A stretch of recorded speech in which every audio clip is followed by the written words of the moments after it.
right. What is up, everyone? OJ here. Welcome back to another California Shamsa like clockwork. Shamsa with the California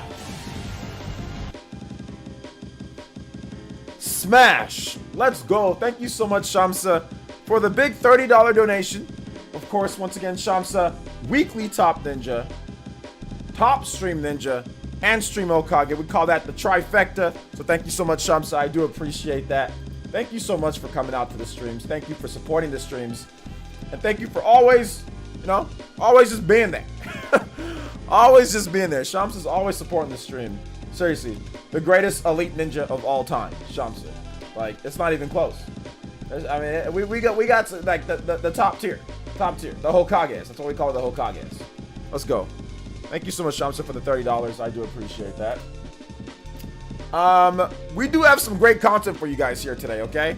Great content for you guys today. I do want to let you guys know that I will be streaming. Like I've said this before, I want to make sure that I continue to say this throughout, like, today, tomorrow, and of course the week of. I will be streaming on Christmas Eve and Christmas. I'm pretty sure at least one of them. I know for sure I'll be streaming at least on one of them. And if I stream on Christmas, it's going to be early morning stream for me.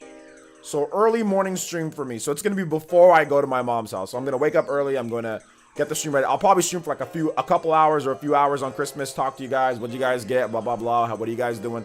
And then I'll probably bounce. But I will be streaming pretty much. Everything's going to be like normal. Last year I did take a little bit of a vacation to go see my fiance/wife and also to go visit family back home. And I didn't disclose this too, but it was also my grandma, who I was very, very, very close with. It was my grandma's 10th anniversary of her passing. So I also went to Nigeria to go do that too. I haven't said that before, and I just didn't feel like I needed to, but that was also one of the big reasons why. There was like a big celebration, and just of her life. It's been 10 years as of last year. It was 2009, so I went there to go do that too. So, but I was very, very, very close to my grandma. Very close. So, but yeah. But this year, a little bit different. I'm not in lockdown here. I mean, I can go where I want, so I can go see my family. But I know a lot of you guys can't go see your families, so I'll be streaming.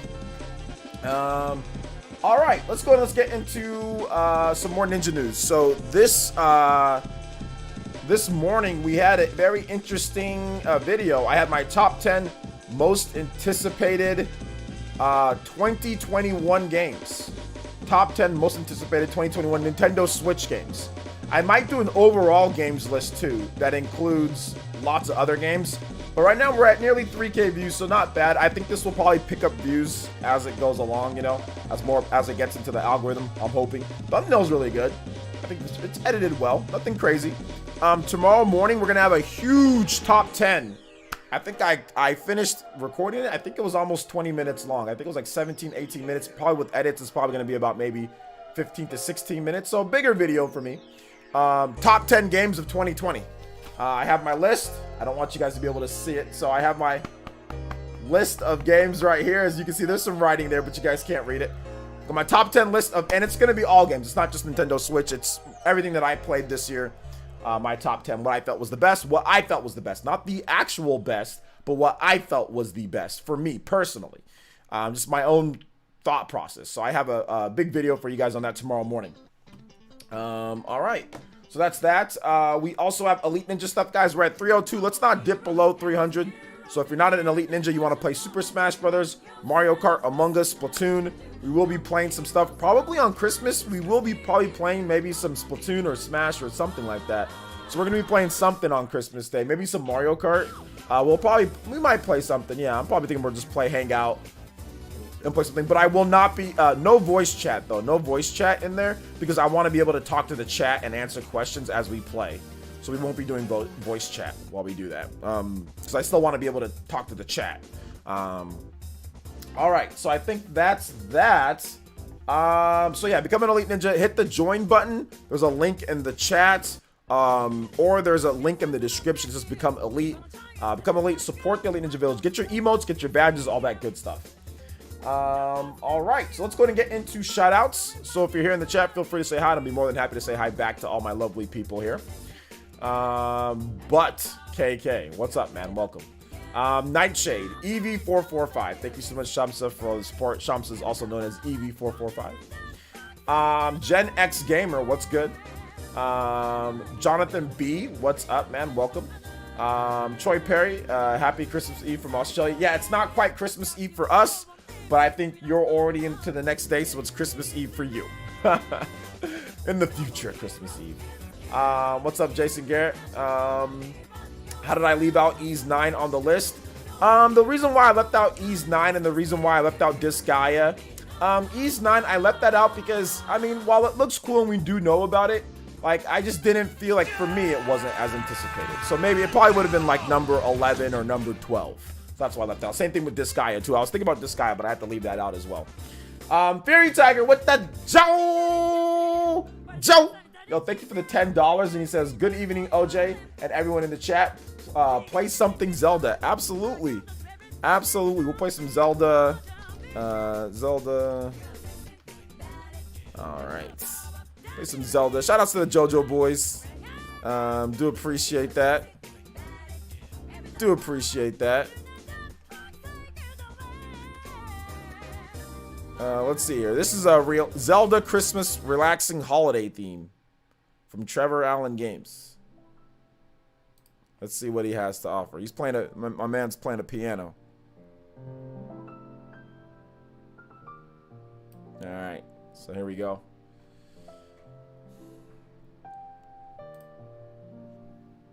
All right. So thank you for the 10, man. I appreciate that. Brian, what's good, man?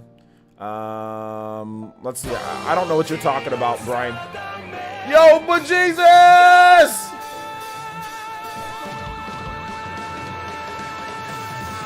Oh, I can't do that too much. Yo, shout outs to the $20 from Bejesus. Just here. Bless, let's see here. Here to bless thy sacrifice to sacrifice. Time taken to time given. Bless you, thy and the stream. Thank you so much. I appreciate that. Bejesus, the almighty Bejesus. Thank you so much for blessing the stream today. Bejesus. Shout outs. Thank you for the 20, Bejesus. Thank you guys for the support today. I do appreciate it. Remember, guys, once again, I do appreciate any donations that I do get. If you do donate, put a music track so I can play it for you. If you don't want a music track, that's fine. Just you can ask a question or you can say whatever for the most part. So thank you. How do you beat the last boss in No More Heroes 2? Get good. Let's see here. Divine Rose, what's up, man? Welcome to the stream. Dior Wilson, Troy Perry's here. What's good? Gunmetal Otaku, Old Manendorf, what's good, man? Welcome to the stream.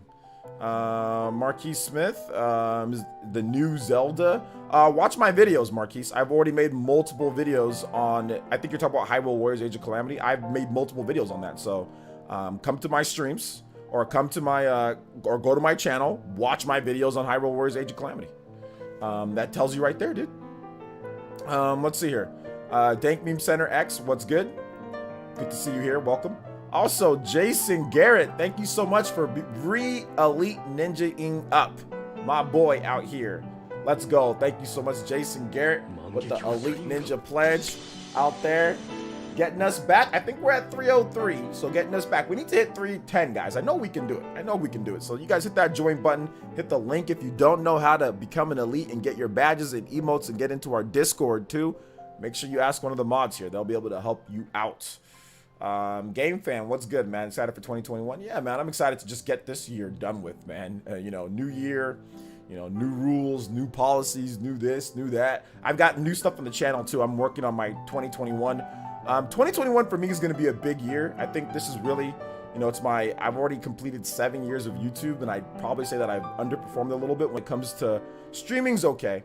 But when it comes to edited videos and my sub count, definitely underperformed. So 2021 is the year that I really try to prove, like, yo, man, like, I belong. You know, I think you guys probably already think I do, but for myself, you know, I've got a lot of things planned to change up the channel when it comes to edited content and things like that. Just, you know, more concise, clear, better editing, better videos, better streams. Like, you know, we've taken things up quite a bit. Our streams have gotten considerably better. Our videos are good, but we need to take it even to the next step, you know?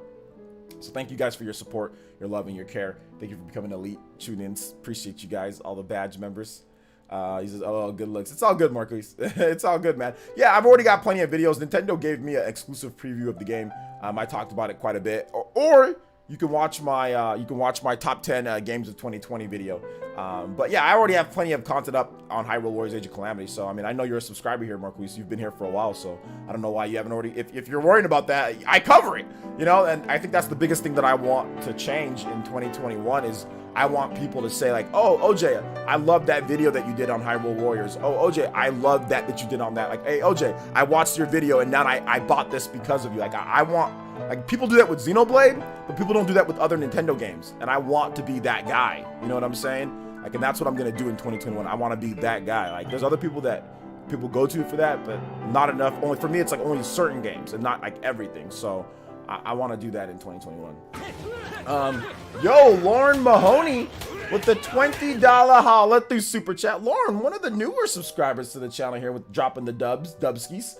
Says, Merry Christmas, OJ. My favorite content creator. Wow. Don't tell Omni. I'm definitely telling Omni. No, I'm joking. Thank you so much. I do appreciate that. I think that's probably the best compliment that I can get is, you know, you're my favorite content creator.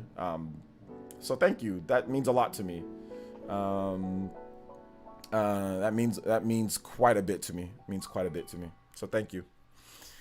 All right. Thank you for the 20. Appreciate that. Rip Omni. Oh my gosh. Yeah. Rip Omni. I think we got some holiday music here that we can play too. Some like holiday, Nintendo holiday themes and stuff like that. So until somebody else asks for a music request. Lauren, did you want some music? I can play it for you. Thank you for the 20. Will you be going to any conventions in 2021 if they're open? I think I won't be going to any conventions till I get a vaccine. So more like when a vaccine comes, then I'll go. Which vaccine's almost here. I'm not going to skip line to other people. I'm going to wait for everybody, the people that really need the vaccine to get it. And then I'll get it whenever it's available, like at my CVS. Like the day that I can go to I can walk to my CVS right here, not wait in line, not have to sign up like for all crazy type of thing. Like the day that I can just walk into my CVS and get a shot like the flu, then that's when I'll start going to stuff again. But I'll still wear a mask. I'll still be sanitizer and all that. And then I'll know I'll be like doubly protected, you know? So yeah. Let's see here. Bro, I hate to be like, but the vaccine kind of worthless. Now there's a new standard of bypass the effects of the vaccine. Yeah, but it's better than nothing, though. Better than nothing. I'd rather take it and still do everything that everybody's doing than not take it at all and just do what I'm doing. So it's better. It's better than nothing. It's better than nothing completely. So I'll take it. Let's see here. Lauren Mahoney with the Elite Ninja Pledge. Let's go. Thank you so much, Lauren Mahoney. I appreciate that. Thank you for becoming an Elite Ninja. I do appreciate that support. Thank you so much. Yo, shout outs, Lauren. Make sure you check out the Discord. If you refresh the main page and also see the stream right, you'll be able to see the Discord. Get into that. Play some Mario Kart with us. Play some games with us. Smash Brothers. Enjoy your emotes and your badges. Guys, that'd be really cool if we hit 310 today, man. That'd be like super sick. So we got multiple levels for you guys too. We got Jonin, Chunin, we got multiple tiers, different prices for you guys. So thank you guys so much for the support. I do appreciate that.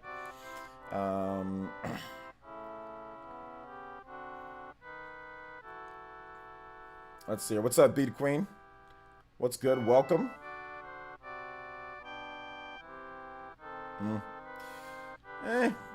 Long-lasting side effects? Well, we need to wait and see exactly what side effects. I mean, nobody's had the vaccine for long lasting yet.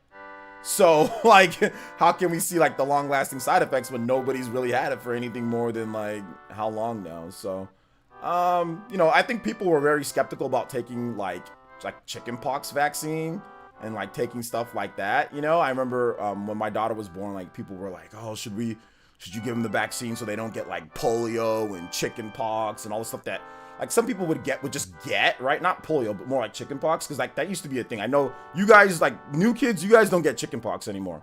But back in the day, everybody you just got chicken pox. Like and like your parents sometimes would organize chicken pox. Like just get it over with, because if you get it as an adult, it's like deadly. Whereas if you get it as a kid, like you'll be all right. But now, like, my daughter never got chicken pox. You know, she never got. All the kids today don't get it. They get a vaccine. They get a vaccine so they don't get chicken pox. You know, so. But I remember there was talk around at the time. Should you give your kids the chicken pox vaccine? Will there be long-lasting side effects with it? I mean, people always have different stuff whenever there's something new. So I get it. I get some people take it, some people don't. You know. But like I said, if you don't want to take it, or if you think it's not good for you, or if you think it's whatever, then don't take it. But for me personally, if doctors and if people that are important and if people that know way more than I do when it comes to that say, hey, you should probably take that, which a lot of them are saying that, I'm going to more side with them than people who say don't take it because of this, and this, because they're the professionals. They know. But once again, everybody has their own opinions. Some people say it's this, they'll do this. Professionals, people in the medical field, people that know what they're talking, they say, hey, maybe you should consider taking it. I'm probably more prone to listen to them, but everybody has free will. You can take it if you want to take it. You can not take it if you don't want to take it. I mean, that's really what it comes down to. There's no need to argue in the chat either. Like, if you want to take it, take it. If you don't take it. If you want to get COVID, get it. If you feel that you're protected without it, don't get it. I mean, it's up to y'all. Do whatever you want. There's no need to argue about it. No need to argue about it. Let's see here. But if you haven't seen I Am a Legend, it's what my mind goes to. Oh, okay. I'm listening to doctors and scientists, not crazy people on the internet. Hey, you know what? Just because somebody says that they don't want to take it or whatever, that doesn't mean they're crazy. It's just I'd rather listen to what the doctors and scientists say. That's just my personal opinion. But sometimes they can be wrong, but most of the time they're right. So,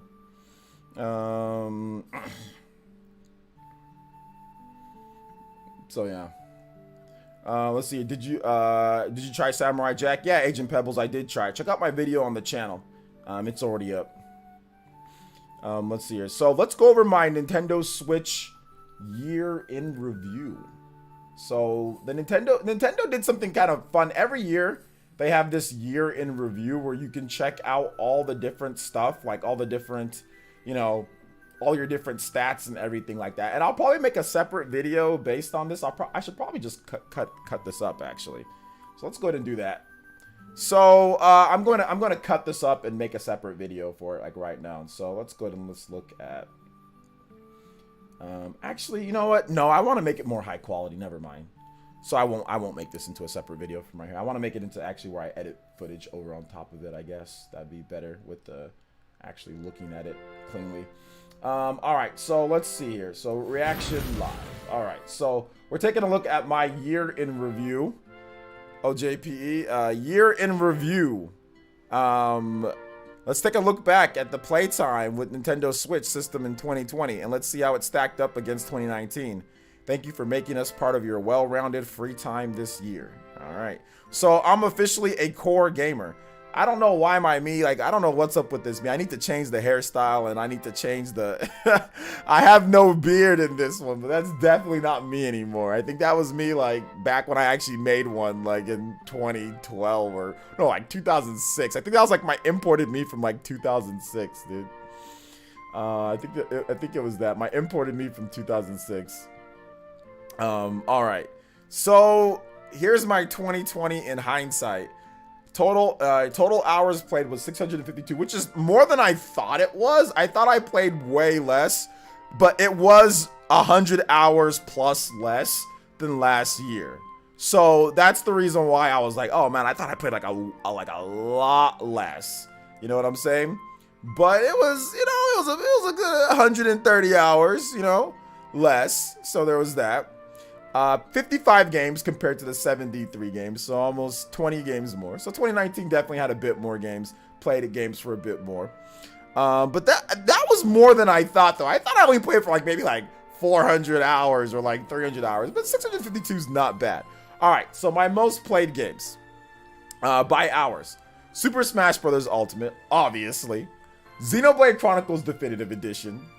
The surprise, Hyrule Warriors Age of Calamity, that came out at the end of this year. Already at the top of my list here. Fire Emblem Three Houses, which I was playing a lot at the beginning of the year, quite a bit. And Animal Crossing New Horizons, which I put more than 50, 60 hours into or something like that. So not bad at all. Not bad at all. Those are my top 5 games. So 2009.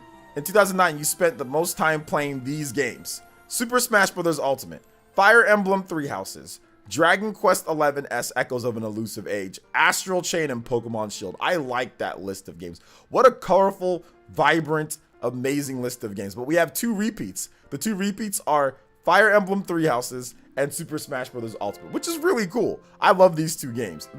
Also, this is quite possibly the best cover of all time in Fire Emblem history. There's a dude upside down. You know, like so, and there's like a mountaintop with the, you know, with the Church of Ceros there. So it's pretty cool. I like it. The Academy there in the background with the purple. It looks great.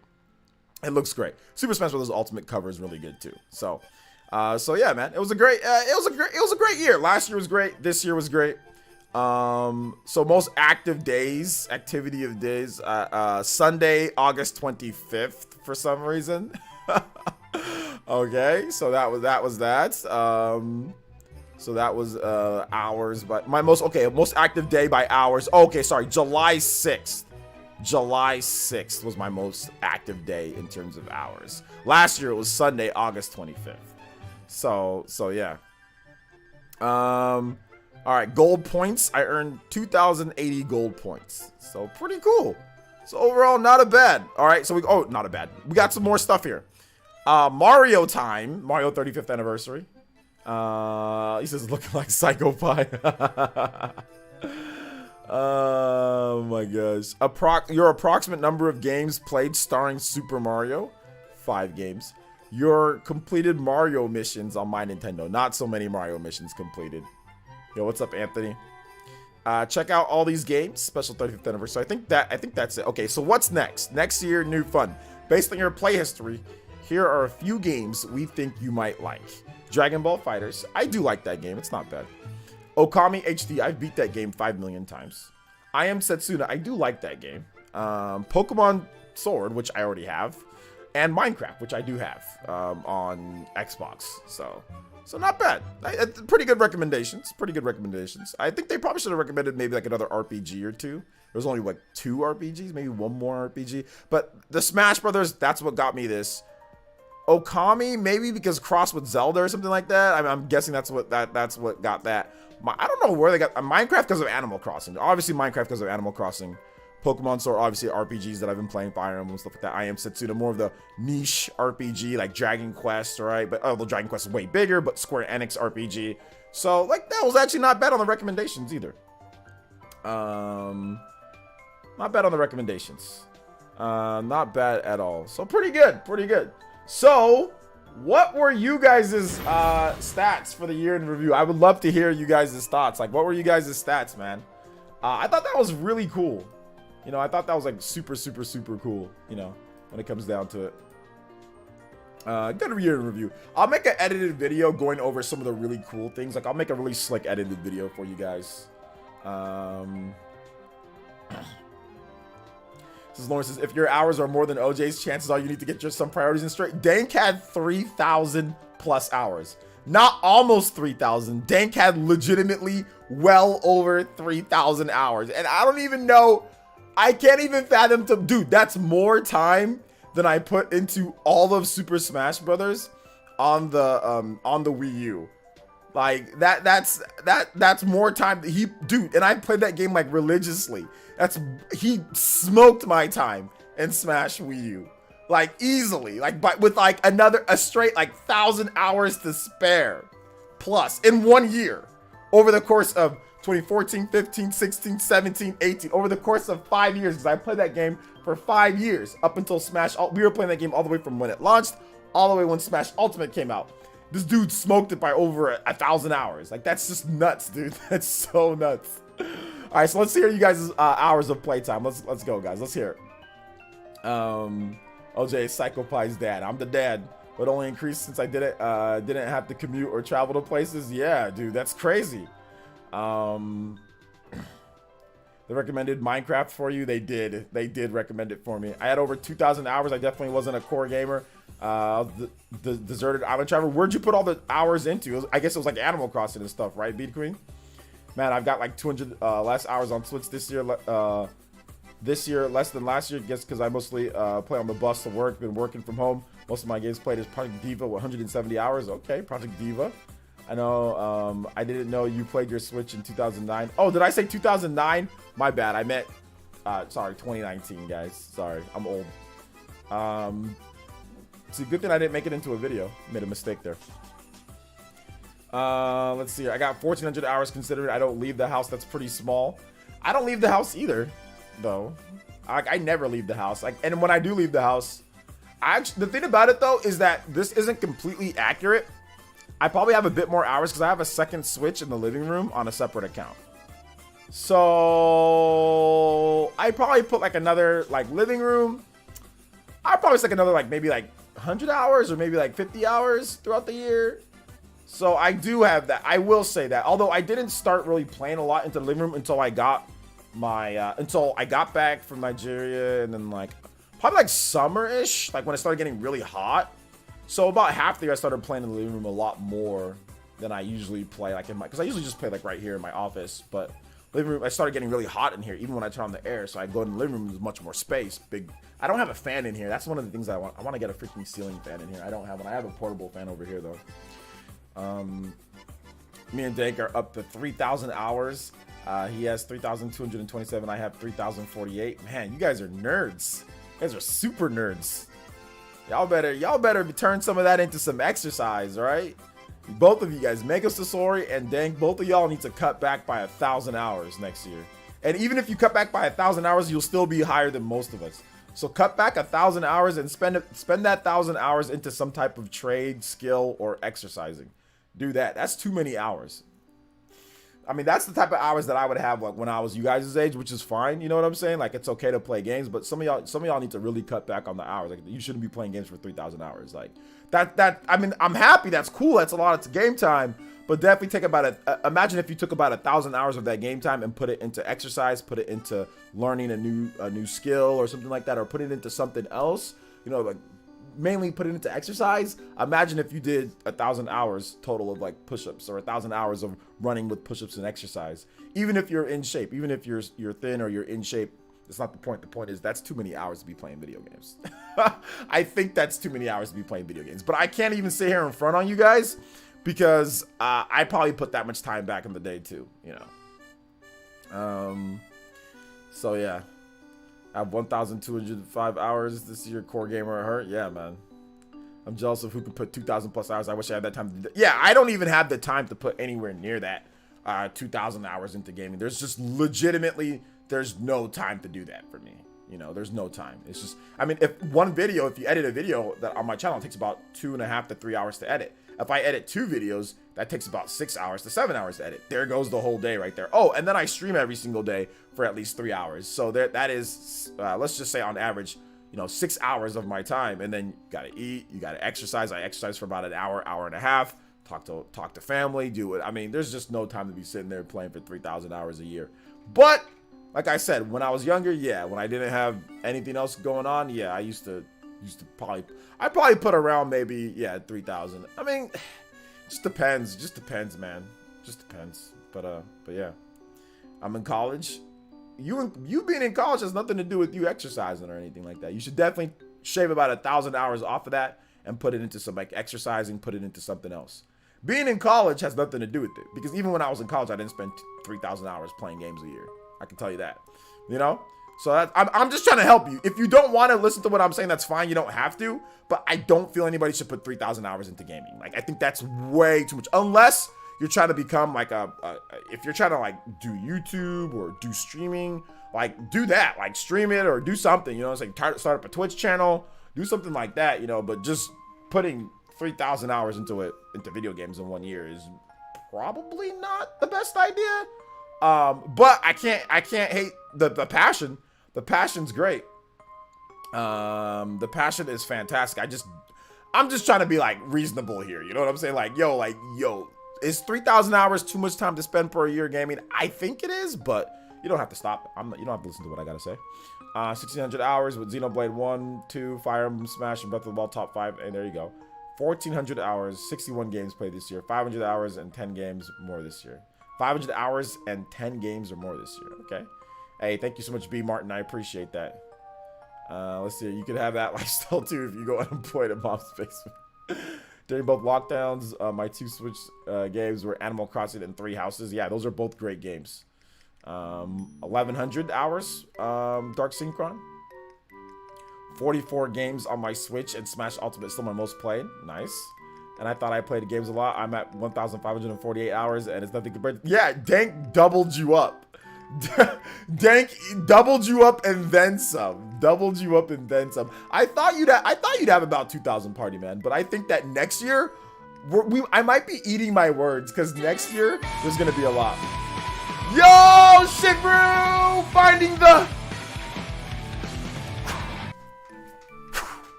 Let's go, opening thread, my boy, Shinru, with the $25 holla. Did my freaking wheel fall off? Did it? Okay. Shinru with the $25 hollas. My boy bringing out the Tanjiro. And he says, Merry Christmas, OJ. Bought Octopath Traveler after you liked my post. Should I play that first or Trials of Mana? Also, money match between Sephiroth or Palutena. Pit, who's winning? Let me answer all your questions. First, between Trials of Mana and Octopath, I think that Octopath is probably the better game. But if you're looking for like a cohesive story, then Trials of Mana might be the game that you play first beforehand. Next up, you said money match between Sephiroth or Palutena and Pit, who's winning? Sephiroth can probably kill all of them. Although Palutena is a god and she has powers that are way more powerful than what Smash Brothers. Like all of her stuff in Smash Brothers isn't actually how Palutena would wield it if she was fighting. But I mean, I would choose Sephiroth, but I wouldn't be surprised if Palutena wins. Pit would get bodied by both of them. Pit's amazing and his skills are good, but Pit's definitely weaker than Palutena, and he's not as strong as Sephiroth. Let's see here. My top three, Sephiroth is basically immortal. So is Palutena. So is Palutena. Let's see here. She's a god. Let's see. Demi Crow says, are you gonna buy KFC console? I'm thinking about it. I need to see how much it costs though. Man. Yo, what's up, Big Milo? Welcome to the stream. My day's going pretty good.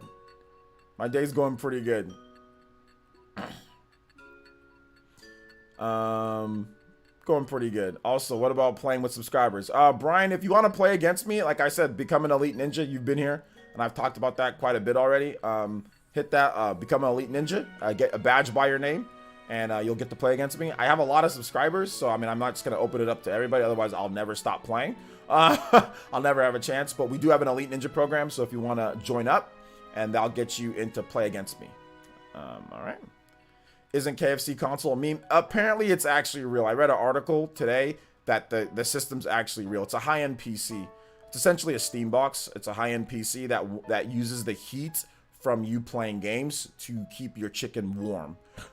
It doesn't. I don't think it cooks the chicken. It just keeps the chicken warm. So that's the kicker though. Like people made it seem as if it was actually a chicken cooker, but it's not a chicken cooker. It will just keep your chicken warm while you game, and then when you take a break, you can open it up. The heat that's made from your gaming, you know, that because PCs put out a lot of heat, they'll use to keep your chicken warm. So yeah, that's essentially what it is. Which that makes more sense.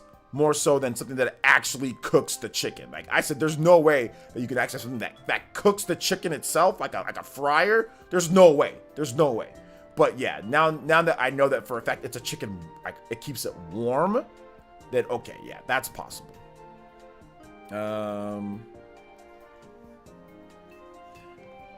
So yeah. Let me play some Octopath Traveler music for you, Shinru.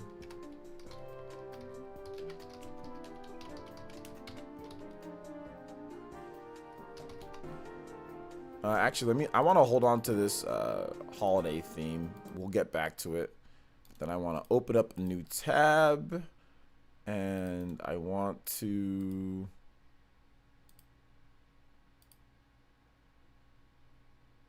go to some relaxing Octopath Traveler music.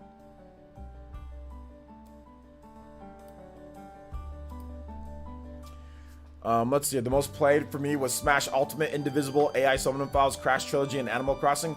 You know what? Dude, I think that Indivisible would have been one of my most played if I didn't get it all the way towards the end of the year. But I think I'm going to buy, like, I want to support, like, the developers. I know they're not there anymore. But I feel like buying the game, like, on every platform and, like, playing it. What platforms do you have it on? You have it on Switch? Waiting for the tech wave. That tech wave would be amazing. I'm pretty sure John's probably going to do that. 1,900 hours here from 2019. 919 hours here. 2019 was 500. Okay, so you almost doubled your hours for this year. Hey, Dank, how much did you have last year? And make us a story. The guys that had like 3,000 hours, how much did you guys have last year compared to this year? 1,600 hours with Xenoblade 1, 2. 600 hours with Xenoblade 1, 2, and Fire Emblem, Smash, and Breath of the Wild is top 5. 3 out of 5 with recommendations from you. Hey, old Madendorf, I do what I can. I do what I can. Yo, but shout outs to Shinver, man. Thank you for the 25, dude. I appreciate that. I actually played less games this year enough. Last year I played 1,800. This year 1,500. I played significantly less this year. Yeah, definitely a couple hundred hours less. Yeah, a few hundred hours less. I think probably because you probably played Smash more. I think that's where like the discrepancy was, right? 260 hours. Oh, okay. The difference was 260 hours. Okay, so you went from like 3,100 to 3,300. That's crazy, dude. 6,000 hours in 2 years. Wow. It's hardcore. Dank, maybe you should be a game tester, dude. If you honestly like playing games that much, heck, man, you should be a game tester. You should take those stats, Dank. I don't know what you want to do for a living, but take those stats, and if there's an open QA spot, like QA tester spot, you should definitely apply for it. I think that will get you in the door right there, man. Honestly, that will, if you show them like your play history, that might get you in the door for a QA tester spot. If you really, if you like playing games that much, I suggest maybe taking that to one of them. Like I said, I don't want to steer you off your career path, whatever you're planning to doing. I'm just saying, like, it might be an option for you. If you see, like, you know, you go to gameprojobs.com or whatever, and if you see an open QA tester in your area or somewhere that you want to move and do that, that might be a thing. That might be something they might want to look into. Let's see, if you like doing weird things to break games to be a QA tester, Dank apparently likes to play a lot of games. So go play a lot. If you can sit down and play games forever and break them and do different stuff, do it. Only 532 hours. I play a lot of games, just not on Switch this year. Oh, that's fine. That's still a lot of hours, though. 532, if you think about it. That's still a lot of hours. That's still like, what, 40 plus hours a month on games. To me, that's good. If you're playing 40 hours, or plus a month on video gaming, if you have the time for that, that's not bad. It's not bad at all.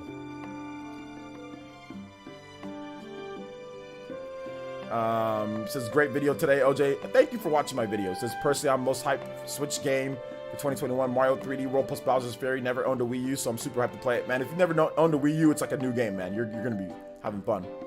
Tres Leches 99 says 970 hours, 3 houses, Final Fantasy 10, Smash, Breath of the Wild, Dragon Quest 11 got DQ. Thanks to you, man. Haha, nice. Yo, look at how many dope games there are. I think that's the coolest thing about looking at like the games. There's so many good games to play and just not enough time, unless you're Dank or Make Us a Story. But there's so many good games to play, man. So many good games to play. Iron Rogue, what's good? Last year I had 1,080 hours played on my Switch. This year was 602. Oh, significant drop.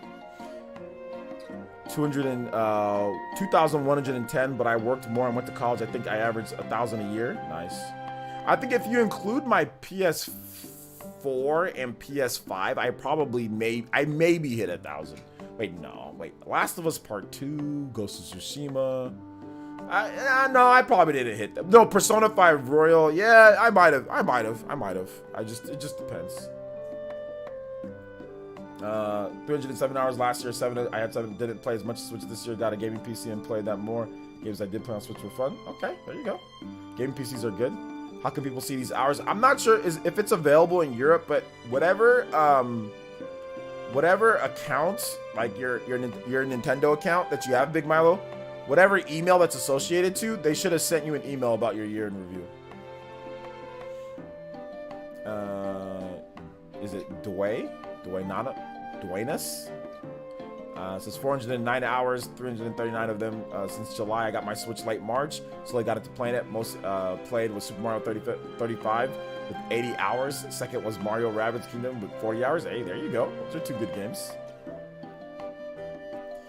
Let's see. Just keep seeing that Smash is running our lives. Yeah, Smash, dude. Smash is, because like it keeps on getting DLC, but even after it's done, you know, getting DLC, it's just such a great game. And last night, so did you guys see my posts on Twitter? So I was getting people to Elite Smash last night, playing Smash Brothers. And yo, like legit, every game was, I had like one laggy game. There was one really laggy game. Outside of that, it was actually pretty solid. I ran into good connections. There was not too much input delay. It was good. It was good. We had some stupid people. Like one person picked the state. There was a freaking Solid Snake that picked like the Yoshi stage, that like the actual full Yoshi's stage, you know, and was like shooting like Nikitas and planning. Like I'm like, oh, you. And he had 5 minutes. And then I fought against quite possibly the most toxic Samus player of all time. He had like, I think he only had it set, I'm not even sure how much time was on the clock. I don't know if he had it set to only 5 minutes or if it was the full 7 minutes like I have it set, or 8 minutes. But this dude was the most toxic. He just ran all the way to the side, then shot. Ran to one side, then shot. Ran to this side and shot. And I'm using Pac-Man, and I'm literally chasing him back and forth, back and forth, back and forth, back and forth across the stage all freaking game. We go to sudden death, and then I kick him in the face. I kick him in the face, and I win. And I'm like, dude, you can't tell me that you have fun playing like that. There is no way that you actually legitimately have fun running to one side, shooting, running, dodge rolling, running to one side, shooting. Like, that is not fun.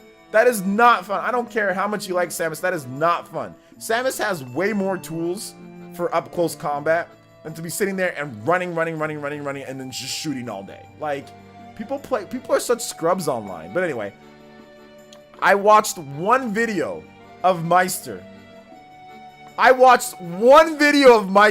One game, not even the full set. I watched one game of Meister and was like, oh, that's how you play Game & Watch. And then I got Elite Smash. Dude, I was so far down. Because like I played Game & Watch and I was just getting bodied. So like I had like 4 million GSP. I watched one game of his and I was like, oh, that's what you do. And all of a sudden I'm freaking bodying people with Game & Watch. Absolutely bodying people with Game Watch. And I wasn't playing against all scrubs. Once I got towards the top, there was definitely some people that knew what they were doing. Like you can just tell that they know what they're doing because like they're short hopping, they're spacing their affairs and stuff like that. So you know that they're not scrubs, right? And so I got into some matches where there were some good players. There's some good players, a good Sephiroth, good play, and I was beating them with Game Watch, and I was like, dude, Game Watch is kind of like low-key broken at times. Game & Watch is kind of like low-key broken, dude, at times. And I wasn't even using him super effective. Like, I wasn't using the chair as much. Like, I didn't get as many chair kills. I didn't get as many, like, down tilt kills. Like, I was just doing, like, the ultimate.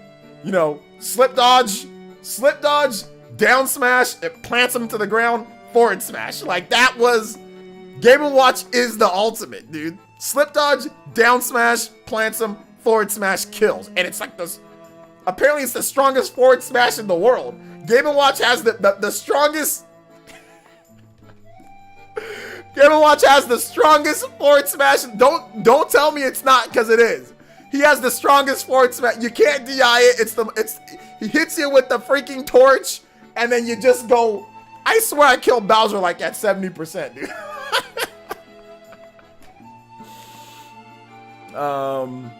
Let's see. Game & Watch up air is filthy. His up air? That's where he goes like the little, where he toots the air. His up air? I mean, it's all right. I mean, it's not it's a good move, but it's not like, I wouldn't say it's like his best move. I would say his nair is filthier. His nair just flat out frustrates people. Oh my gosh. You know how people love like doing like the ultimate, which is like kind of like just glide above you and do aerials, and then you might try to shield grab, but they can just like do like a down tilt, like a Pika, or like jab you real quick or something like that after they do that. Like, Nair, man, dude, Nair. Oh, Nair is filthy. That is the key to winning, is with Game & Watch. It's just spacing with the, especially online.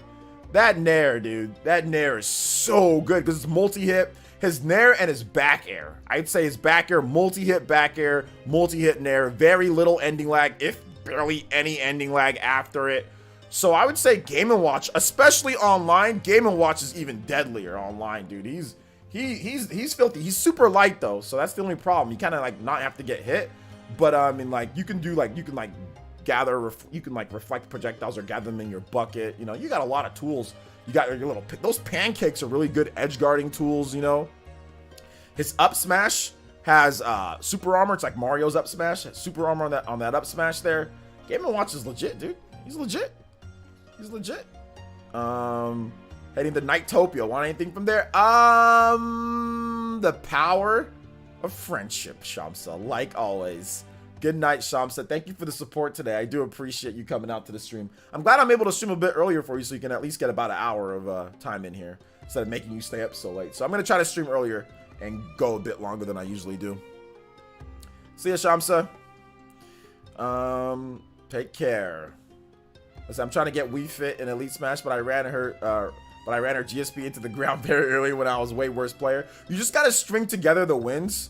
So if you string together good wins, especially if you string together a win against somebody who has lots of other characters in Elite Smash or is considered a good player with their count, it'll get you more. Because that's how I got into, like, I fought against a Sephiroth that I fought against him in other, it's the same guy. I fought against him. He lives here in California. I think he's like a low-level tournament player or something like that. I fought against him, and I know he has a ton of characters because I know it's him. It's the same guy. I beat him with my Game & Watch. And I got a ton of points for that, and it boosted me into Elite Smash. So, I mean, you gotta string together wins. You can't be losing. You can't, like, win 1, lose 1. Win 2, lose 1. Win 3, lose 2. You can't do that. You've got to string together multiple wins. Like, you've got to be like, win 3, lose 1. Win 2, lose 1. Win 4, lose 1. Like, you have to space your losses out. It can't be, you know, so back and forth. Or like, I lost 3, then I won 1. Or I lost 4, then I won 2. You got to win more, a lot more than you lose. You got to more than double up on your wins, you know? Like, and you got to go on streaks. Like, if you go on a streak, that'll get you more GSP too. You got to go on a streak as well. Like, the hardest thing to do though is like once you get to almost near the top, unless you can what's it called? You can farm against a scrub, because the thing about Smash Brothers is that if somebody keeps on replaying you, you can play them all the way till Elite Smash and then it'll bounce you out. Before, it used to let you go past it, and then once you left the game, it says, okay, now you're in Elite Smash, but now they'll kick you out once you get there. But the biggest thing to do is that if you do find a scrub and he wants to continue playing you, then you can just farm against him. But most people, when they lose, they bounce because they're trying to get their characters to Elite Smash, right? So if they lose, they'll take off. You know, one loss for them, they'll take off. Or even if they felt that they could have lost the match, they'll take off, which a lot of people do, man. Like, a lot of people, you know, they might like win against me, but like, man, that was close, I'm out, you know? And then like, I'll see them like later. I'll see them like 5 minutes later. So you know that they didn't leave because they had something to do. They just didn't want to play against me because they know they could lose, you know? How do I get 1v1 in Smash? You got to go to your preferred settings and then change it to 1v1. Then make sure you change the time and change the time to like 7 or 8 minutes, and then change the stage list to your with like small battlefield or like a legal stage. Don't put it to just any stage. Change it to there. So go to your preferred settings on your once you go to online. 408 hours for me. Top 3 games were Animal Crossing, Zelda, Breath of the Wild, and Xenoblade Chronicles 2. Nice. Good top 3 games for sure. 1,000 hours on Pokemon Shield, 120 hours on Breath of the Wild, and 140 hours on other games here and there. Hey, there you go, Master Ku. Top games, Xenoblade, Animal Crossing, Civilization. Yeah, I know you're a big Civilization fan, huh, Theory Tiger? I know you're a big fan of Civilization. That's good, dude. That's good. I wish I had the patience to play those type of games. I wish I had the patience to play those type of games. Those type of games are awesome, though. I do think those type of games are really good. Shout outs to everybody who's watching the video, though. Our video for this morning, not bad. Over 3K views, top 5. You know, so not bad at all. Not bad at all. More people, like I said, I think that's going to be like an algorithm type of video where it's going to kind of blow up later. Sharon, Apple, what's good? Welcome to the stream. How you doing today? People leave me no matter what. Yeah, especially like when you're using, oh yeah, party man, because like you know how to play. Like the people that know how to play, like if they get it easy, if you get a win, they'll leave. If you lose, they'll leave. But if people know, like people that are scrubs in Smash Brothers, they know when they're outmatched, right? Like if you're a scrub, you know when you're outmatched because people will be doing things that confuse you, you know? And I'm pretty sure that you go on there and you just start doing stuff like you're short hopping, you're spacing, you're doing all the right stuff, no matter what character you use. There's Smash fundamentals, there's Smash basics, right? You can tell pretty quickly if somebody is good or not, you know? You can tell like if somebody has like knowledge of the game. Like yesterday, who was I? I was Game & Watch, yeah. And I was fighting against a Mega Man player. And he was getting me with stuff. He was getting me with stuff because at first I was just like, okay, I'm getting into these Mega Man tricks. But as soon as I busted, but good players or players that are competent will adapt. They will not get hit with the same tricks over and over and over and over and over if they keep on doing the same thing, because some people kind of step into this comfort zone, right? As soon as he was beating me, I adapted. I was like, okay, it was like 70% to nothing. I'm like, okay, this is what he's doing. I can just run up, shield, grab him, or punish him like with a jab or something like that. As soon as that happened, dude ran away. Dude freaking beat him, ran away. But you know good and well that Mega Man player would usually stay. But he has his little gimmicks and his tricks, and he can't adapt to doing anything else, you know?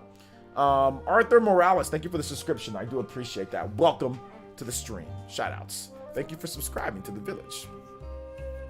Thank you for subscribing. Shadow, man. I think you accidentally hit the keyboard. You hit your keyboard or something like that, dude. Welcome to the stream, though. Let's see here. My fundamentals fly out the window a lot. No, you have fundamentals. You're just kind of crazy. You're just Captain Falcon crazy. I'm almost 1,000 hours on Switch this year. I had over 1,400 last year games. Persona 4 Golden, Persona 5. Hold up, games like Persona 4 Golden. Ghost this year pulled me away from Switch. You still had over 1,000 hours though. That's still a lot of time. Doesn't matter how much you're spending your time on Switch or compared to this system. That's irrelevant. I don't even know how many hours I had on my PS5 or not. Doesn't matter, or my PS4. Doesn't matter. Just as long as you're playing games and you're having fun, that's all that matters. Let's see here. Party Man says, even when I lose, I stay for the matchup experience and learn to adapt. A lot of the time they dip, so it's not worth it. Yeah, I usually stay too. I don't ever really leave. I didn't leave at all. Any of my matches yesterday, I didn't leave at all. Even when I was getting bodied like with Pac-Man, because like Pac-Man, I don't know how to use Pac-Man. I didn't look up any videos on how to use them like with Shinji or anything. I just used them till I got Elite Smash. I just kind of like felt it out. Just use this cheap stuff, just throwing keys at people and stuff like that. But yeah, I got bodied with Pac-Man a lot, but I just stayed, learned, got better. Adapt, you know, and then you're good. The real magic is in arenas. I filter out any that are not 1v1 or lock it with people to look for 1v1 person, so I don't have to wait and just play. Yeah, I mean, you can do that's also another way. I think once I get everybody to Elite Smash, that's what I'll do. But the only reason why I play Quick Play is to get people to Elite Smash. And then once I got that person to Elite Smash, I don't use them anymore. So for example, Joker, I haven't used Joker on Quick Play in forever, you know, because there's no need. I just want to get everybody to Elite Smash, and then once everybody's there, I'll go into arenas and do that, you know, just filter people in and out, and I play against people in the village here, of course, too. So that's kind of how I get my fix of playing against other people.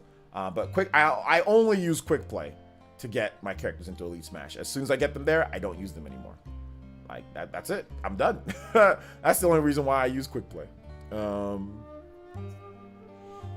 So yeah. I wish there was unranked. I wish there was unranked Quick Play. Stop being a scrub. Stop being a fraud and being scared of losing your points. Just play. You don't have to care about you don't have to care about the point system at all. Just play it. If you know, if you're bad with the character, or if you feel like I don't want to lose my points, who cares? You know, that's kind of what my thought process is. So I don't care. I just play. If I get to Elite Smash, I get there. If I want to keep on using them, I mean, although I will say this, I have like Byleth and like Wolf, I have used those characters even past I got Elite Smash just to play, just so I can play other really good players in Elite Smash, you know. Let's see here. I don't care about points. This is what bothers me, using a character I never use and constantly flip-flopping between elite and regular. That's what I'm saying. Just play. Who cares? If you're flip-flopping between elite and regular, who cares? Just play. If it doesn't matter, it doesn't matter. Just treat it as unranked then. You're too worried about the, oh, it's elite, it's not elite. It's, who cares? Just treat it as just playing. Who cares if you're an elite smash or not? I know it tells you and like, oh, you're into elite smash, but all you got to do is it boots you out. You go back in and then you're an elite. If you go back into non-elite, okay, that's fine. Then you're not elite. Just keep playing. Just treat it that way. Don't worry about whether you're an elite smash or not. That's what I would do if I were you. If you're worried about like, oh, well, it's going back and forth or whatever the case is, well, one, just keep winning. Then you won't flip-flop between elite smash or not. So one, just keep winning. Or two, just don't worry about it. Just don't care if you're an elite smash or not. You know, just play. Don't care about the points at all. Don't care about whether if it says you're an elite smash. Don't just treat it as I'm just gonna play the game. Just treat it that way, and I think you won't have any problem.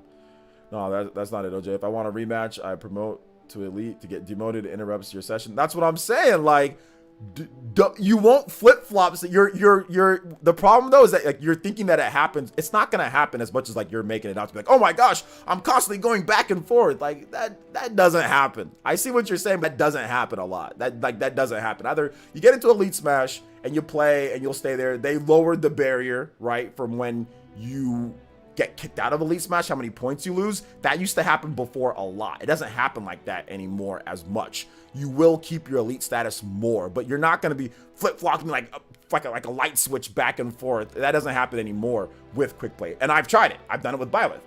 It used to happen, but they updated to where that doesn't happen as much. But like I said, you're exaggerating. This is like you're exaggerating it. It's not as bad as you're trying to make it out to be, but whatever, man. Do however you feel. If you wanted it that way, or don't do it at all. Do whatever you want. Do whatever you want. I'm not surprised. I play Smash a lot. What's up, OJ? Just wondering if Cyberpunk's issues recently will make it difficult for the game to eventually head to Switch or Switch revision. That's probably definitely gonna take some more time than what it would normally take if they were gonna get it on there. My Smash is only used for music.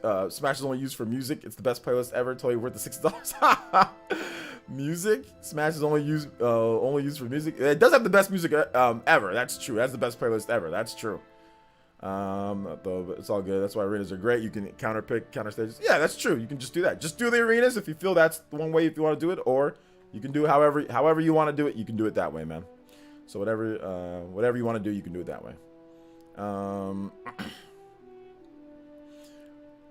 Let's see here. I'm probably gonna make a video on that because I made a video about the developer that could bring it over if it could happen. So I want to make a follow-up video on that, especially considering all the problems and glitches and all of that. But I think Cyberpunk will make its way to a Nintendo system eventually. Just which Nintendo system will it be? Who knows? Exactly which variation will it be? What's going on and everything? Who knows? Who knows? We're gonna have to wait and see for that one.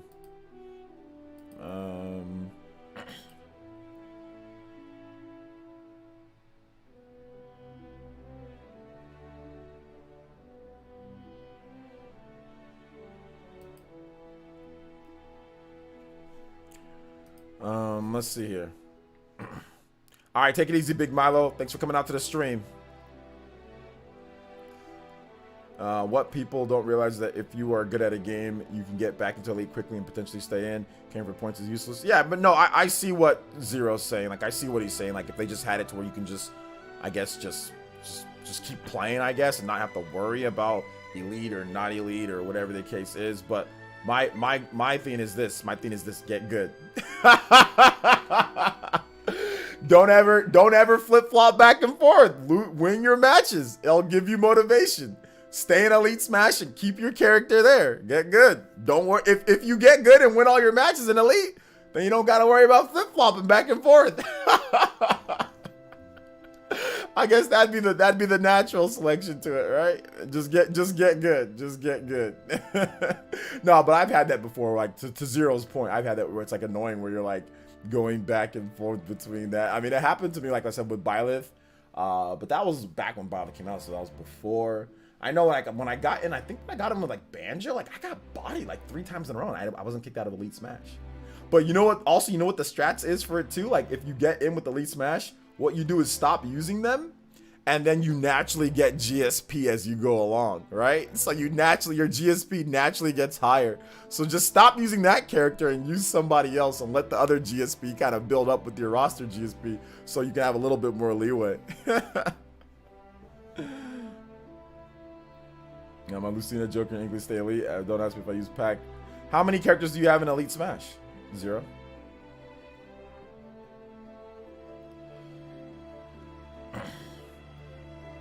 Let's see. OJ, what's your favorite JRPG of all time? Chrono Trigger.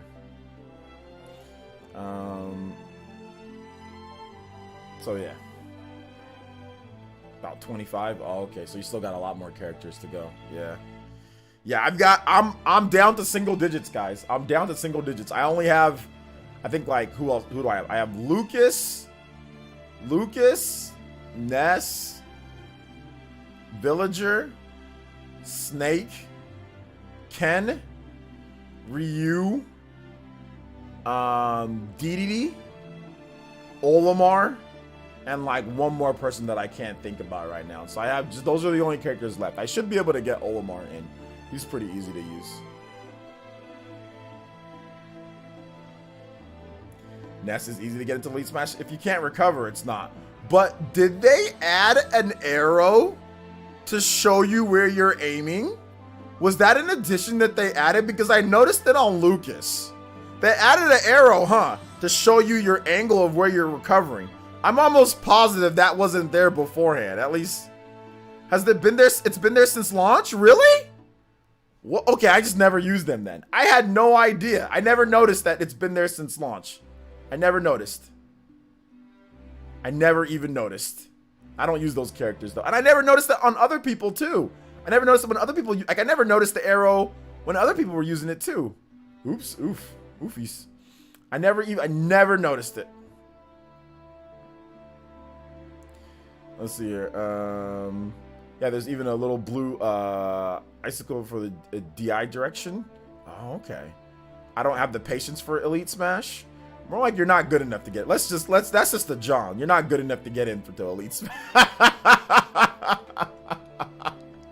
Shadow King, no, bro. I know when people say stuff like that. You don't want to learn to get into Elite Smash. Dude, I see you play RPGs for like freaking 1,000 hours. Trying to tell me that you don't have the patience to get into Elite Smash. You don't want to put in the work to get into Elite Smash. You don't want to. Let's just be real here. It's okay though, Shadow King. It's okay. It's okay. It's not like a big deal. Like a lot of people have that same mindset. They'll say, "Oh, I don't want to do it because this." No. You don't want to learn the game enough to get in. I'm also in the single digits. Who's left for you, party man? I did this strat with a lot of characters. Yeah. Let the party GSP just take it up. Let the party GSP just take it up. All right. So speaking of take it up, okay. So I remember what I was gonna tell you guys from the other day. So I was watching the documentary, and I'm gonna email this to myself. So it's so freaking funny. So those who have watched the Smash documentary, you guys know what I'm talking about here. You guys are about to know what I'm talking about. So I emailed it to myself, and it was the new thing that was like PPMD, right? Oh my gosh. Getting buff? Hulk of the Spawncast? I don't know, man. Am I buff? I don't know. I think I'm scrawny with a little bit of muscles, but thank you, Jason. I appreciate it. Ahmed, do you remember me? No. How are you doing, Ahmed? How are you doing today? I don't remember you though. I remember Ahmed the name, but I don't remember exactly like what I spoke to or anything like that. All right. So remind me in the chat, Ahmed. Remind me in the chat. I barely ever lift weights, by the way, guys. Just to let you guys know, I barely ever lift weights at all. I do push-ups though. All right, so here we go. The Legend of Chaz, thank you for the follow. I appreciate it. Okay, so here's the thing, guys. Here's the thing. This is what everyone was saying in the Oh my gosh, dude! I thought this was so hilarious. I thought this was so funny. All right, hold up. Let me see here. Let me download it. Let me download it. All right, here we go. Alright, so if my girl and PPMD both drowning, and I can only save one, catch me at my girl's funeral chanting, stack it up.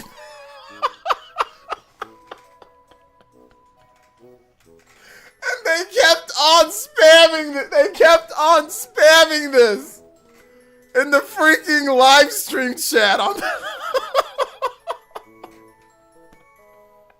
If my girl and PPMD both drowning, and I can only save one, catch me at my girl's funeral chanting, stack it up. Bruh, I'm dead. I'm dead. Oh my gosh, I'm dead, man. They really out here just making up all sorts of stuff.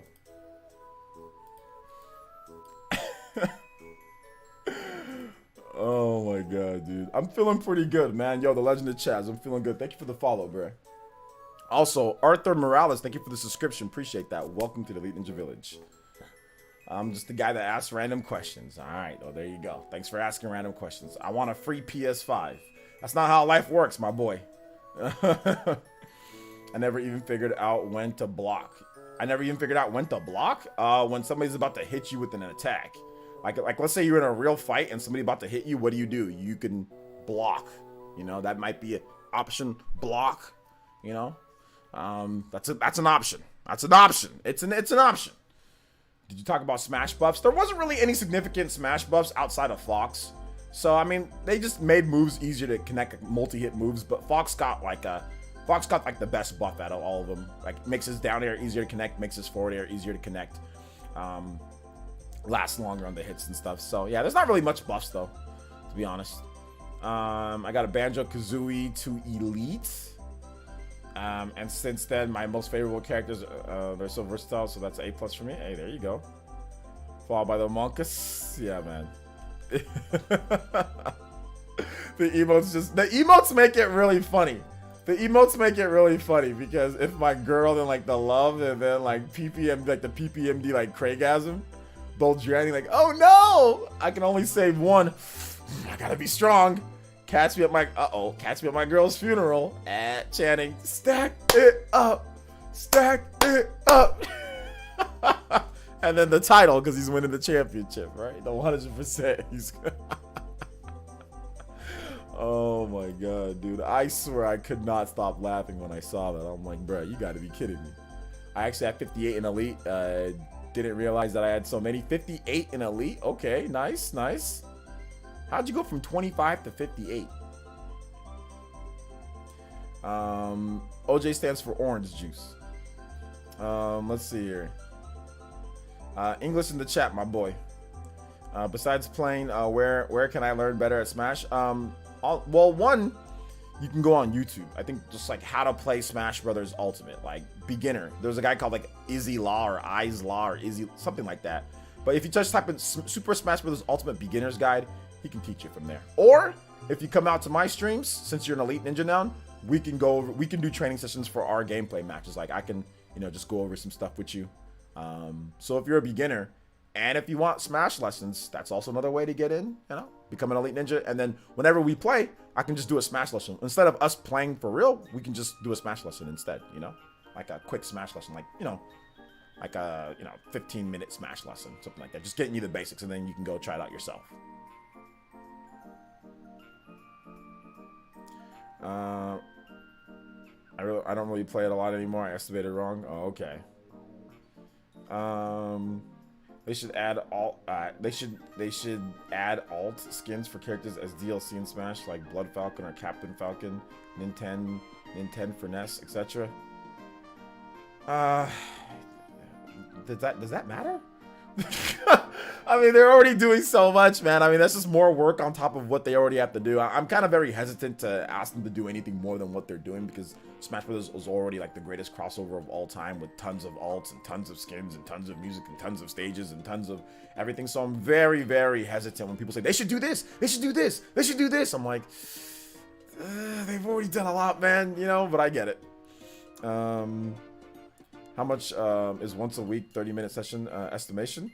Once a week 30-minute session? I don't really do sessions anymore. I was just planning on like helping you out like whenever, since you're an elite ninja now. But if you want to, like, can you hit me up on Twitter, Lauren? Hit me up on Twitter, and then we can definitely do that. But it wouldn't be anything over like $20 or something like that, you know. We can do like $20, $30. But hit me up on Twitter so we can like we can talk about that. But I don't really do sessions anymore. Like, I was just planning on having you in on the stream, and then like I can do like little, whenever we play Smash Bros, I can give you like a little session, then we can play a bit, you know. That's what I was planning on doing. But if you want to do like more focused sessions, like 30 minutes or something like that, for sure I can do that for you. Absolutely. You want to be the best like no one ever was? All right, I feel you. Mii Fighter should just be presets. Mii Fighter should just be presets? What do you mean by presets?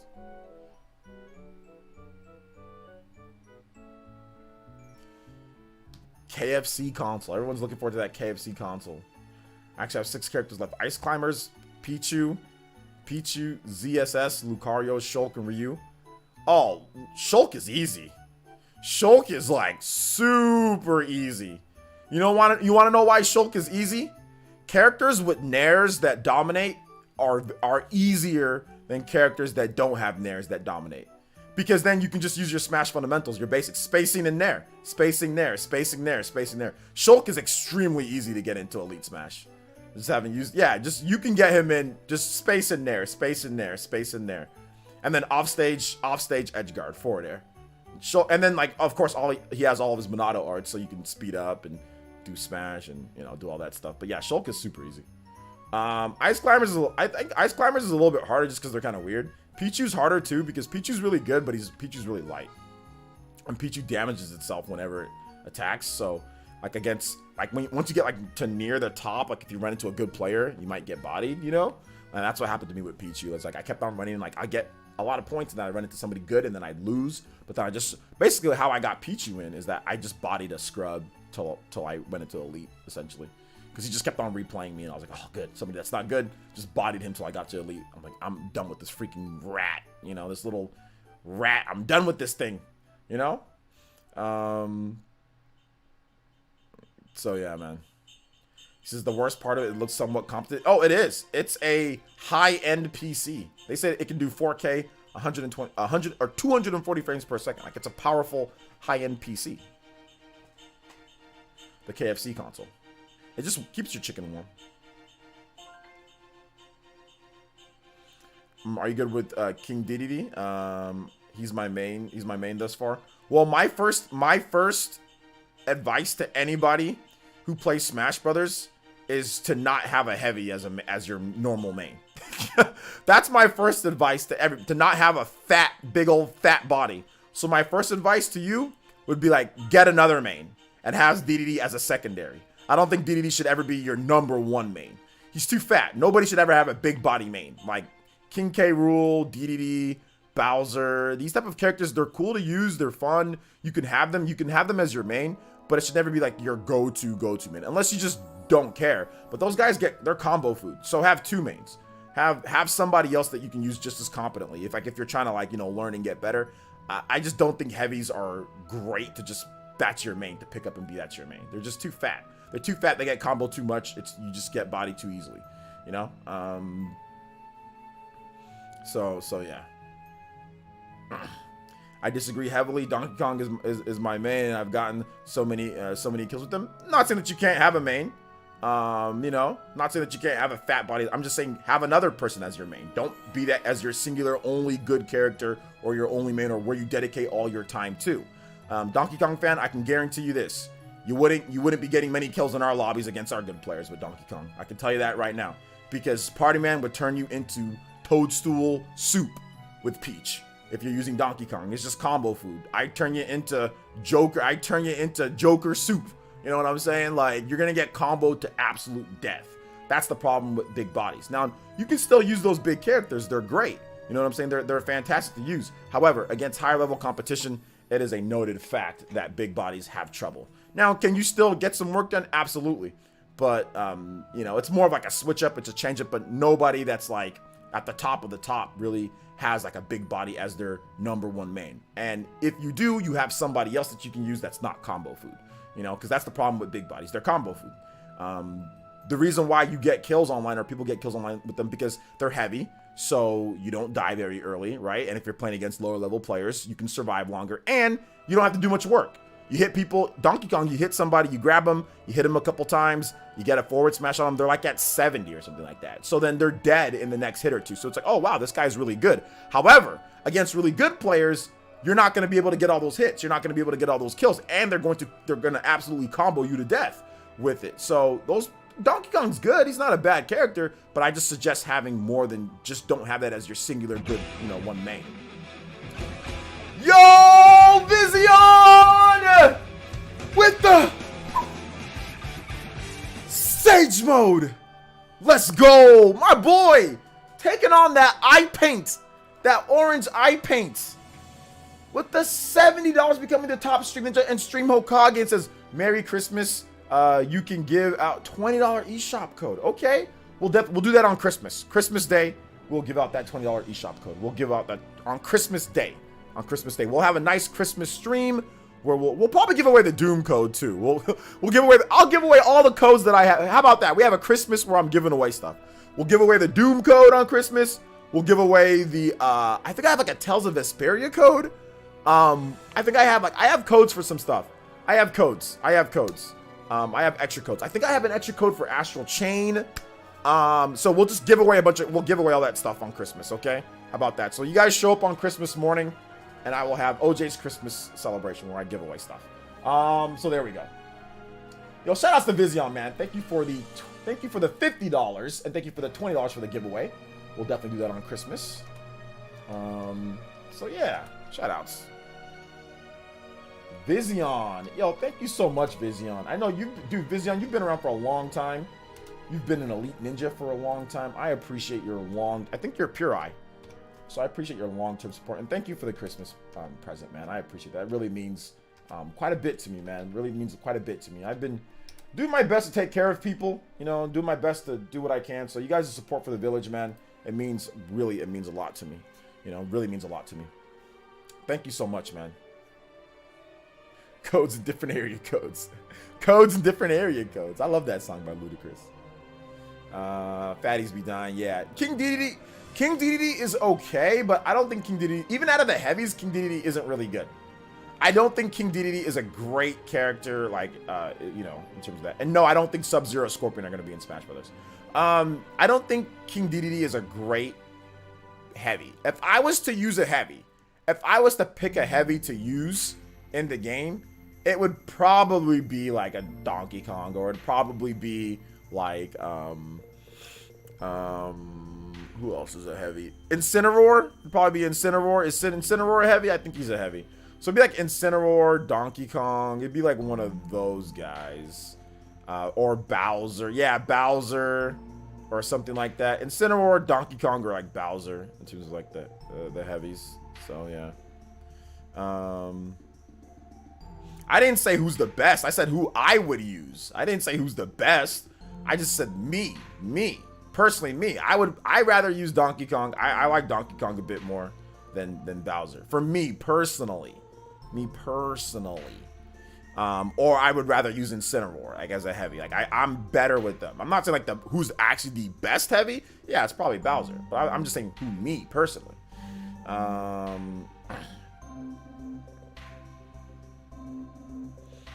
That's just my own personal thought process. That's who I would use. I didn't say the best in terms of like tier list. I didn't say that. I was talking about me for the millionth time, guys. People keep on saying I was talking about my own personal who I would use. Okay? Just because somebody's high on a tier list doesn't mean you're gonna be good with that character. Just like Joker's really high on the tier list. A lot of you guys can't use Joker. Okay? A lot of you guys would use other characters outside of Joker. All right? So let's just my own personal. Joker's apparently the best character in the game. Yeah, a lot of you guys can't use Joker. A lot of you guys are trash with Joker. Okay. I think Smash needs more heavies. It has enough of everything, man. I don't think it really needs more anything.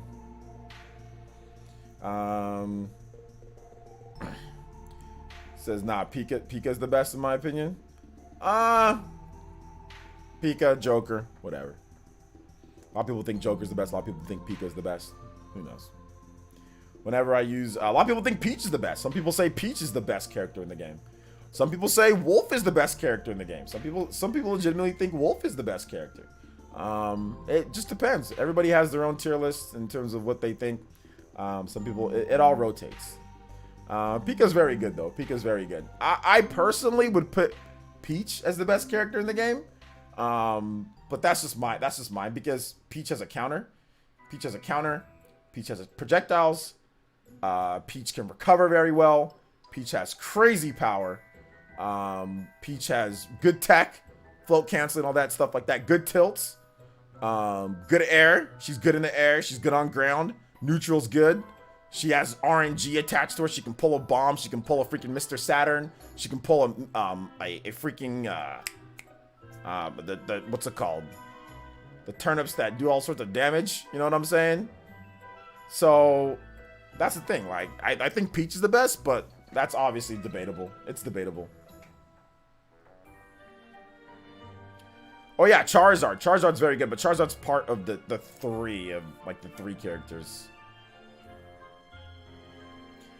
I always dominate with K. Rool and Terry. You always dominate with K. Rool. Are you good at the game, Drake? Lucina's good too. Lucina's not a heavy though. We weren't just talking about good characters. Lucina's not a heavy. Top 10 characters as far as powerful in your opinion. I'm noob friendly maybe. And noob friendly. Top 10 characters most powerful but noob friendly. Let's see here. Number 1 noob friendly character. I mean, Mario's always easy to go with. So like, yeah, Mario, Lucina, Mario, Game & Watch. Characters like that are very noob friendly.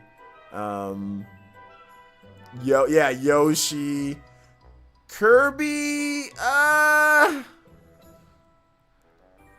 Kirby is interesting because Kirby can be noob friendly, but what you've got to do with Kirby in order to get people with the combos and stuff, you gotta have to have a little bit more knowledge in what Kirby does.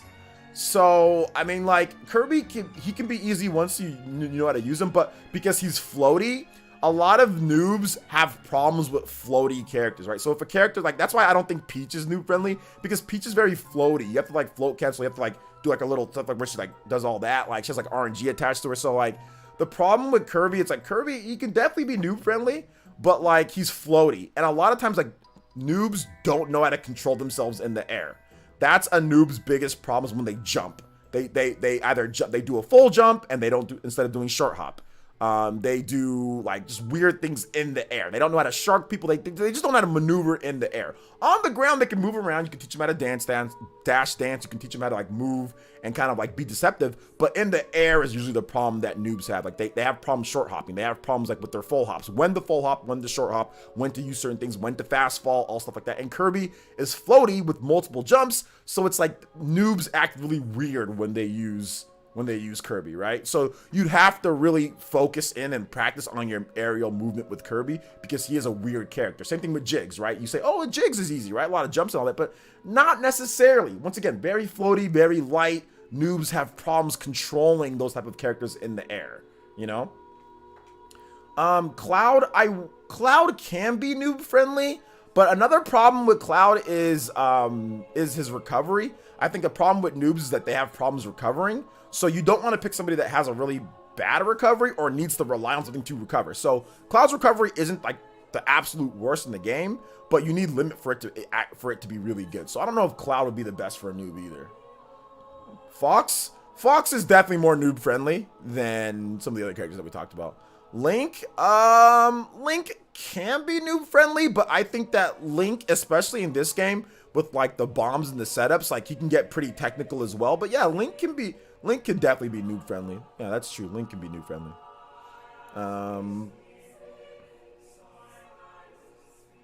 So I don't think projectile based characters. Wait a minute, hold on. What music is this? Oh yeah, it's Xenoblade. I was about to say what the. I thought it was all Mario music, but I was like, are they? Wait, what music is this within? All right, we'll just do this. So I don't think projectile-based characters are noob-friendly either because they rely on proper setups which heavily impact knowing and understanding the character. So like characters like Samus and stuff like that, right? I mean, yeah, I don't know if I'd say like for like a noob for like a character like Samus. I mean, you can just shoot stuff, but you can clearly tell people that are noobs like with Samus, like you can clearly tell. It's like, it's pretty obvious. Mega Man's definitely not a noob. No. Mega Man, no. Mega Man's, I would say Mega Man is somewhat difficult to use. I don't think Mega Man's like, okay, I'm just gonna pick up Mega Man and be good, because he has pellets for his like jab, you know? He doesn't have a normal jab. Like, it's pellets. Yeah, like they hit stun you, but it's just very weird and awkward. So yeah, I don't think Mega Man's a noob friendly character at all. Yeah.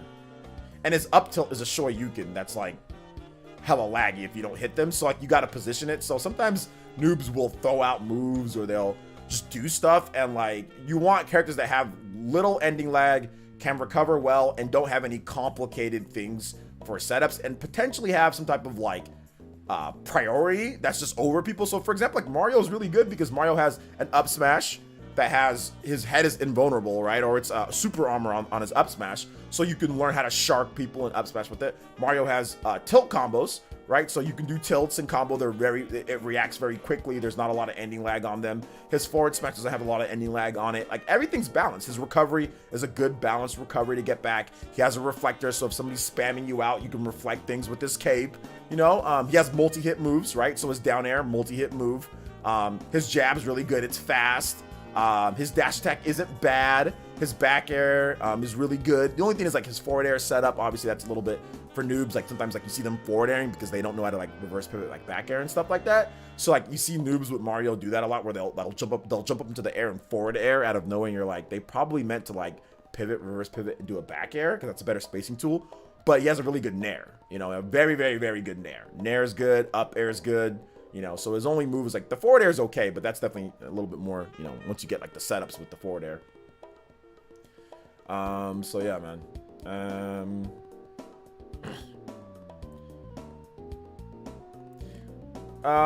Party man, I think Donkey Kong fan is somebody who doesn't know how to play Smash. I think he wins against like his friends or like a CPU on like level 4 and like thinks he's really good at the game. I think that's really what's coming down to right now, Party man.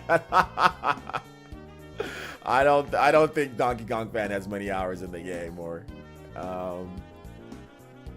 let's see here. Captain Falcon. Yeah, Captain Falcon's a little bit more of a noob friendly character too. Yeah, Captain Falcon is.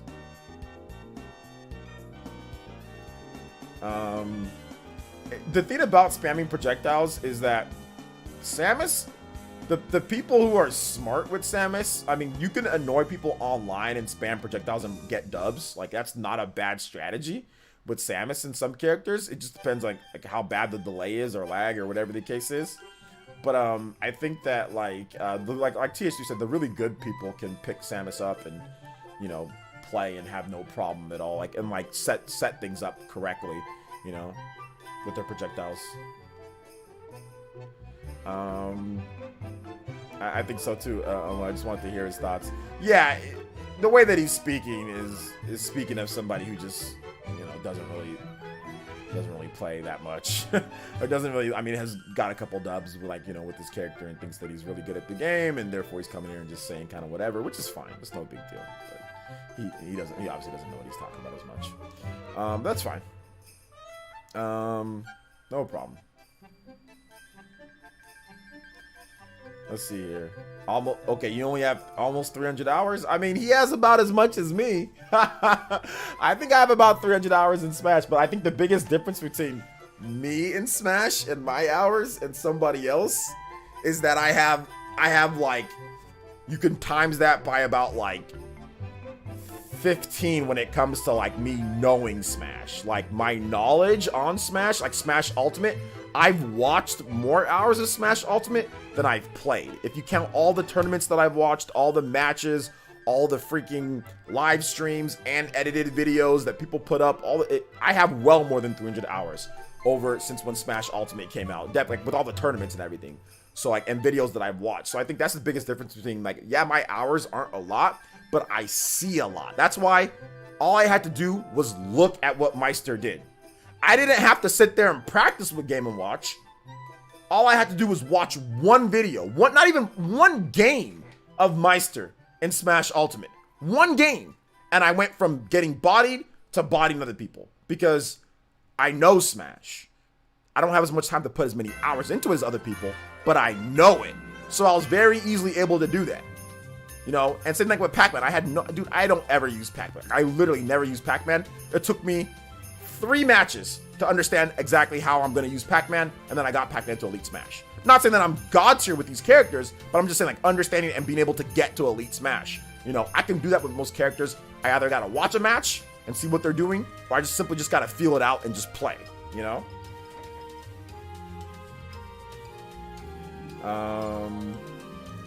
Party Man attacked you? Oh, wow, he attacked you. I said we set up a money match. Donkey Kong fan versus Party Man. Let's get it. Money match. How much you willing to put on the line here, Donkey Kong fan? $5? $5 versus Party Man's $5 money match. Let's do it. Grudge match. Let's go, baby. You got a problem with somebody in the chat? Feeling attacked? Money match. Right now, let's get it. You guys money match. Whoever wins gets 5. I get 5. Whoever wins gets 5. Let's do it. Settle it in Smash, baby. The old Smash 4 logo. The old Smash 4 catchphrase. Settle it in Smash.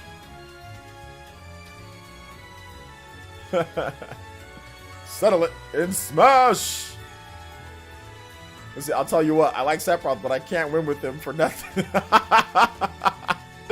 Yeah, Seth is, you gotta have, the thing about Sephiroth is this. You gotta have understanding of Smash Brothers. You gotta have understanding of the Smash Brothers mechanics and fundamentals to win with Smash. You're not gonna be able just to flail out things like flail out Smash, because he's too laggy. Sephiroth is way too laggy. His smash attacks take way too much time. His up air gives you a lot of lag. His forward air and his back airs aren't like super, like, they're not the fastest, you know? Yo, Buck Bumble found the opening thread. Let's go. Yo, Buck Bumble with the $80 becoming the top stream ninja and stream Hokage. Buck Bumble, I'm guessing, I think I know what you want. I'm almost positive. And you didn't put a message, but I'm guessing the message was lost. Buck Bumble. Buck Bumble. Thank you for the 80. That does make you the top stream ninja and stream Hokage. Yo, you guys showing mad love today. Can we get like some Sharingans in the chat for everybody who's supporting the stream today, man? You guys honestly are freaking amazing. I do appreciate you guys. It really does help things, you know, get going, man. So thank you so much. Buck Bumble. So I want to pick up Pac-Man, but I feel like I need to practice and hone the basics in Smash.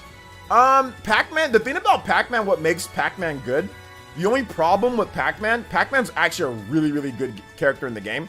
The only problem with Pac-Man is his grab. His grab is better than what it used to be, but it's not like a normal grab. He has a weird tether grab.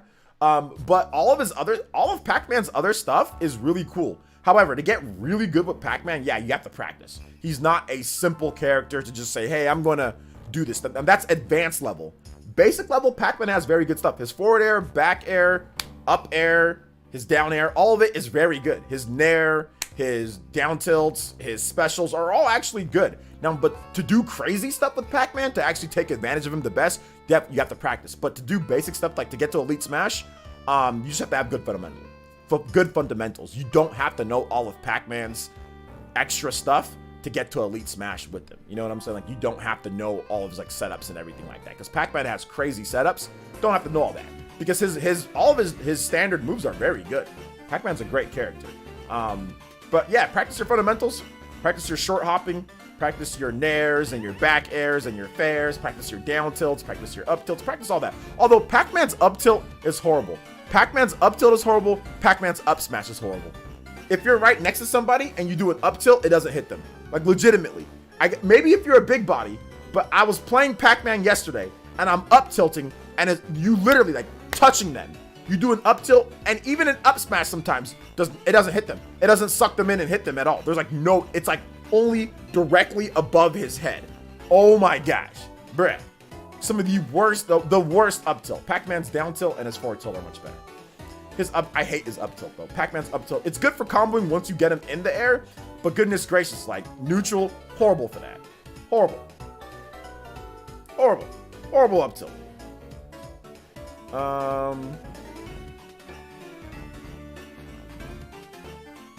Horrible up tilt. Let's see here. Shout out to Buck Bumble though. We'll play some Buck Bumble right after this song. Let me get it ready. Excuse me. Thank you guys for the support today, like always, man.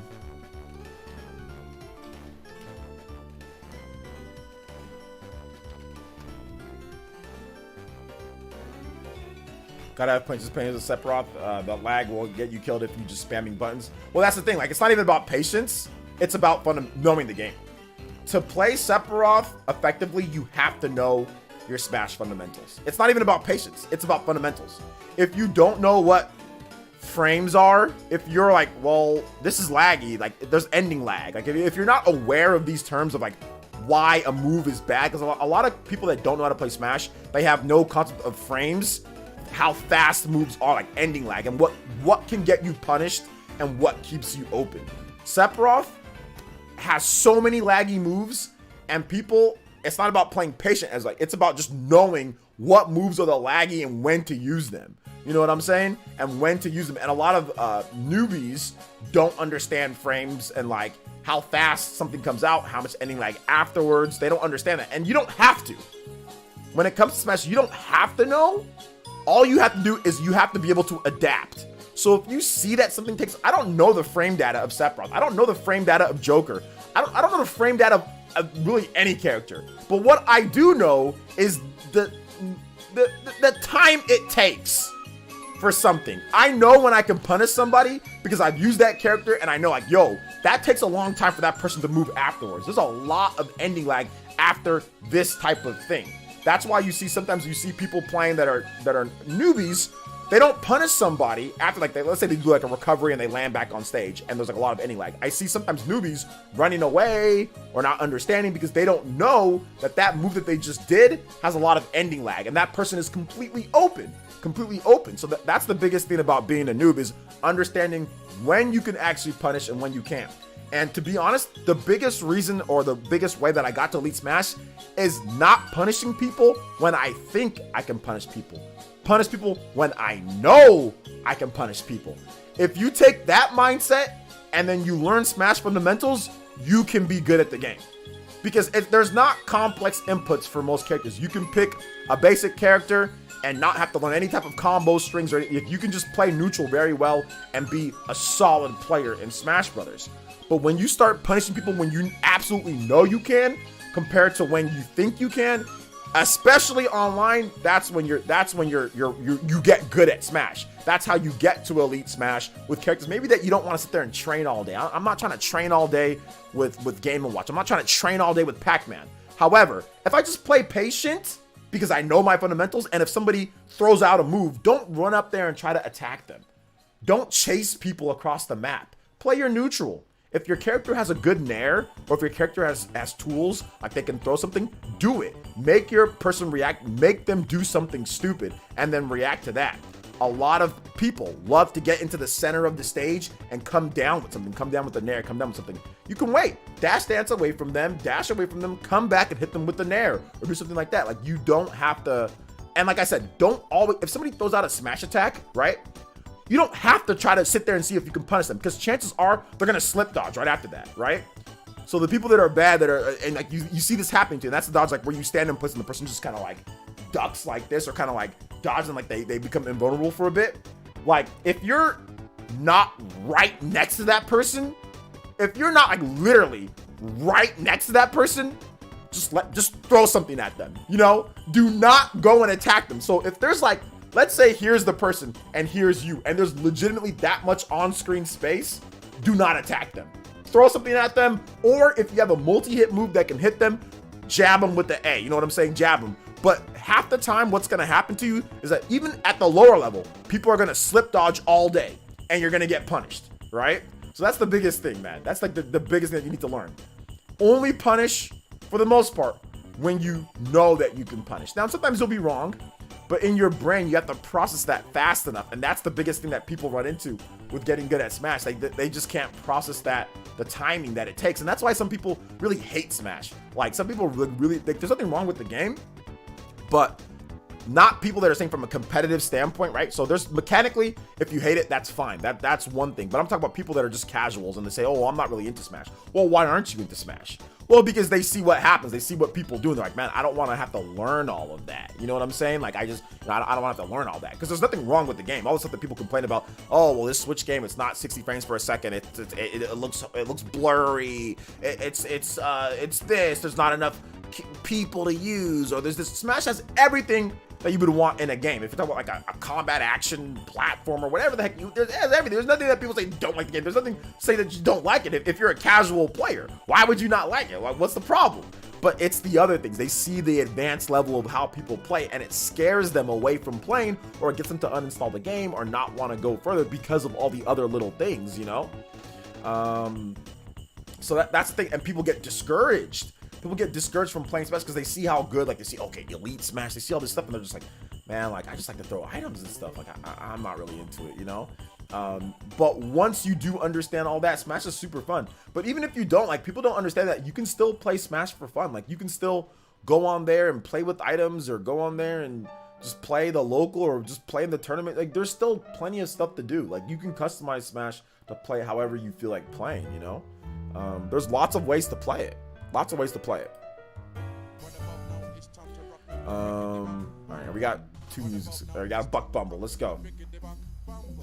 Hey, we got a little bit of the Buck Bumble, the holiday Buck Bumble. Hey, let's get it. Yo, thank you so much, Buck Bumble. I appreciate the $80 holla. Shout out to the Buck Bumbles. Donkey Kong fan said, yeah, because OJ asked a question and you didn't answer it. Not being cocky, you might want to learn that definition. Donkey Kong fan, you trying to money match? You trying to money match? You trying to money match Party Man? Let's settle it in Smash. Hey, Mick Dooley's, what's up, man? Welcome. Let's see, you have, but yeah, man. But yeah, creator, I think that's what you were trying to say, like the ending lag. But yeah, if you get impatient, you know, with Sephiroth, that's the thing. Like, Sephiroth is an advanced level character. He is not a, oh, I'm gonna pick up Sephiroth and have, like, he's just not, Sephiroth isn't that. He's too laggy. He's too laggy on his moves. He has moves that aren't laggy, so that's why you see a lot of people doing like little snap nair that he does. He has some great moves and some good stuff, you know. But he's definitely, like, you need to know what a ledge trap is. If you don't know what a ledge trap is, Sephiroth ain't your guy to play right now. And if you don't know what ledge trapping is, don't use Sephiroth. You need to know how to ledge trap. You need to know how to shark. He's a very good shark. He's a very, very, very good shark. One of the best. I think he's one of the best sharks in the game. You know, sharking, like he can shark, not a shark, but he's one of the best, like, to shark people, you know? So that, what that means is that, like, when somebody's above you and you're the person, right? You're here, and when somebody's above you, you want to make sure, like, you follow them. That's called sharking. Like, the good players, they go, like, whenever you move this way, they move this way. Whenever you go that way, they go that way. And they follow you, then they try to attack you. So, like, they shark you, like a shark in the water, you know? So, Sephiroth is very good because his blade is so wide, like, in his up air. But the problem is that there's a lot of landing lag, but the person's above you, so you won't get punished if you're sharking them, for the most part, you know? So, Sephiroth is great for that. Yeah, I'm horrible at Smash, but I enjoy playing the village and being a punchy bag. You're getting better, though, man. I think you got better in those matches that we played, man. Says, well, neutral, better take my leave. Donkey Kong fan and Party Man, or more like Donkey Kong fan. Bruh, stop tripping. Let's settle in Smash right now. Right now, Party Man versus Donkey Kong fan right now. Let's laugh it off and settle it in Smash right now. Right now, Donkey Kong fan versus Party Man. Let's go. Vitor says, I'm not that great in Smash, but it's still fun. Exactly, have fun. Have fun.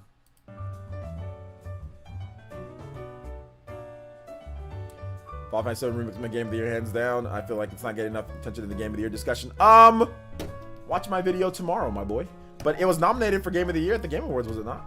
Was it not nominated for Game of the Year at the Game Awards? Yo, Shinru with the $3. Arigato gozaimashita says, what do you think of Steve and Min? Steve's very good. Min's very good. They're both very good.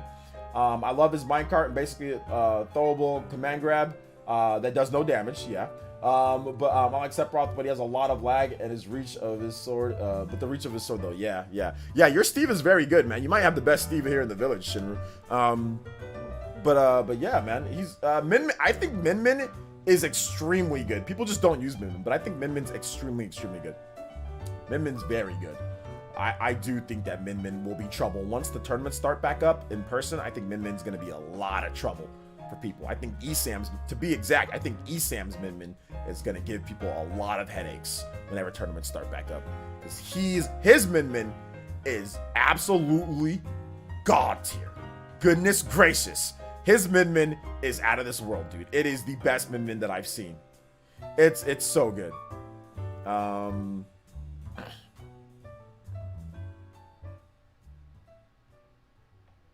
I just play local because I know I'm going to get cheeks clapped online. You should start playing online a little bit.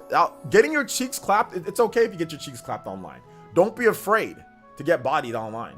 It's happened to all of us. Everybody's been bodied.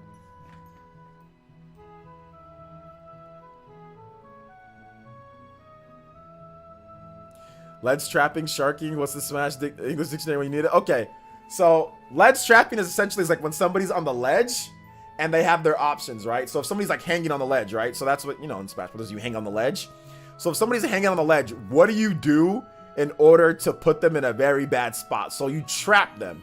So Sephiroth, essentially, so you have options, right? You can either jump up, right? So that's one option. You can jump up above the ledge.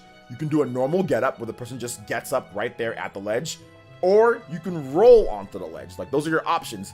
And based on, or you can dip back down and then try to like jump and do like an attack, or you can like jump off and do an attack real quick. So you have a few different options from the ledge, right?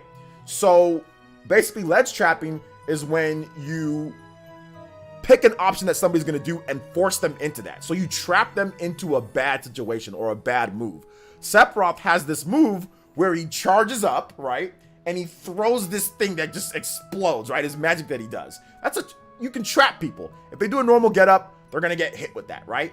If they roll, you can do a forward smash and catch them. So you're trapping them into a bad mistake. Or if you guess something, you can guess their move and maybe throw that, and then they jump up into the air, and then maybe you go up there like with if you can recover fast enough, do like a up air or something like that. But that's essentially what Sephiroth is really good at, because he has that move where like if you jump, it's gonna hit you. If you do a regular get up, it's gonna hit you. If you roll onto the stage, he could forward smash you. He could, or you could get caught into the blast. So that is ledge trapping. Sephiroth is very good at trapping him with that move in particular. You know, that move in particular. So yeah. I get my cheeks clapped by CPUs. People wonder why I don't like competitive. Well, it's not, I mean, the thing about it is that like, you guys got to get better though. Like if you're getting your cheeks clapped by, by CPUs, get better. You know what I'm saying? Like, you got to just practice. You know? Practice. Can you stream Party Mod smoking this? If Donkey Kong fan.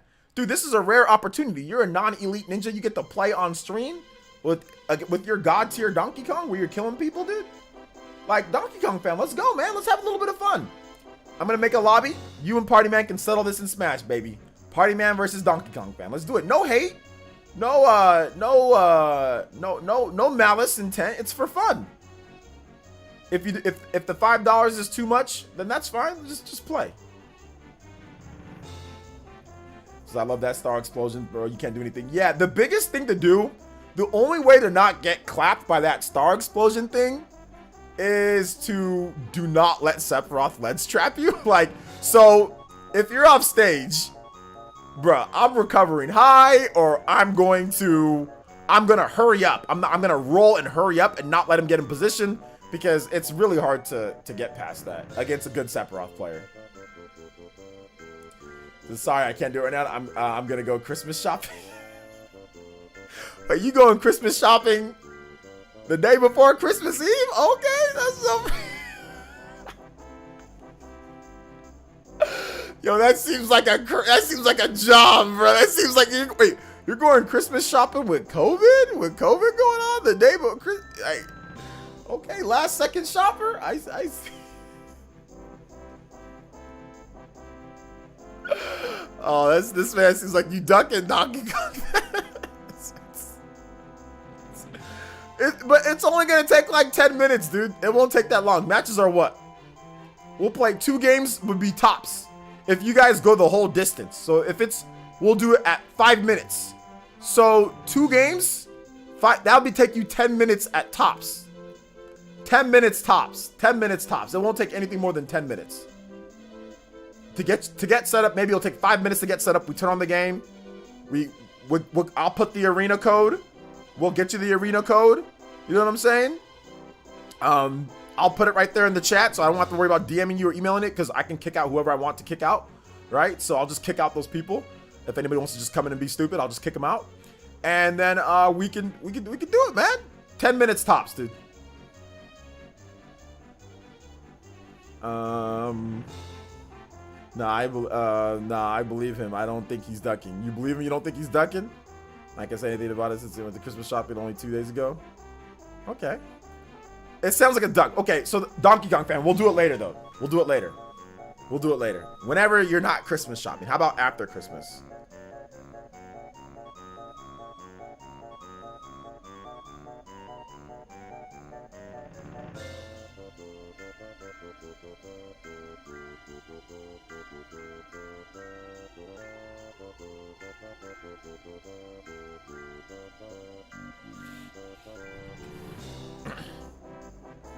So I'm serious, but I've been listening to the live stream through my phone with my Bluetooth headset. I promise I'll play next live stream. All right, I got you, Donkey Kong fan. Next time. Next time.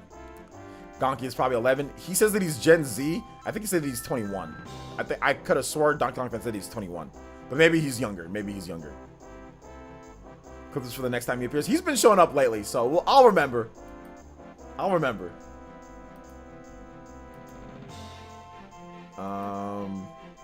It's good, though. He has energy. He has spunk. That's good.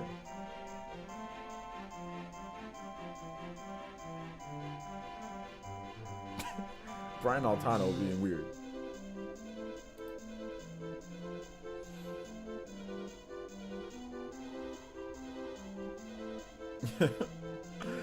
Oh man, dude. Good stuff.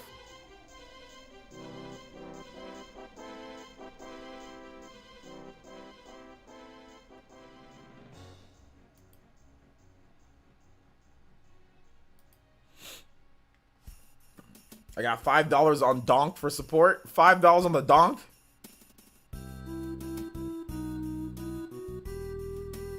Most anticipated game for 2021. Most anticipated game for 2021. I had a video about that just this morning, saying gaming. So check out my video. Let me link it for you guys. There was a fantastic video. Let me actually show you guys this. I'm actually glad that you asked about that, Mr. Saiyan Gaming. I had a fantastic video this morning. Top 10 most anticipated 2021 Nintendo Switch titles. You know, so check out this video. It's up on the channel right now. You can go watch it. Look, right now you can click on that. You can go watch it. Make sure you enable notifications. It is up on the channel, so you guys can check it out right now on the channel. Right now, right now, it's there. Look at that SEO score. Goodness gracious, 100% SEO score. Your boy's working hard for these videos, trying to get these people to watch. Look at 100 SEO score. That's like my first time. 100. That's pretty good. That's pretty good. So I'm gonna link it in the chat for you guys. Guys, check out that video. You can watch it now. It's how many minutes? It's 14 minutes, so it's actually not super short, but it's not very long. Why did I get 100%? I didn't even know, to be honest. SEO tags, title. What are my search rankings? Oh, not bad. Not bad. I got a few search rankings on there. Pretty good. Cool. That's why I said I think that this video is going to be like a long-term video. It's going to do very well. Short-term, not so well, but long-term, it's going to do very well. So, check out my video. It's on the channel. Let's go. Let's go. Let's go.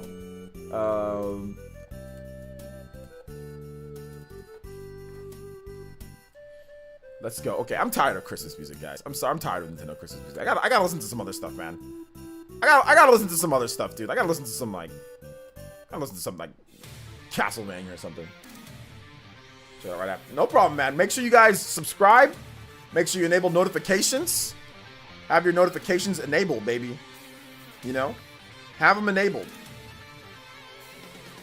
Have them ready to go.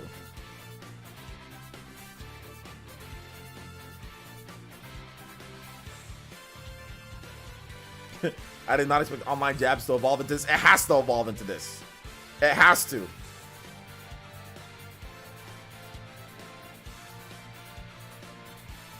It has to.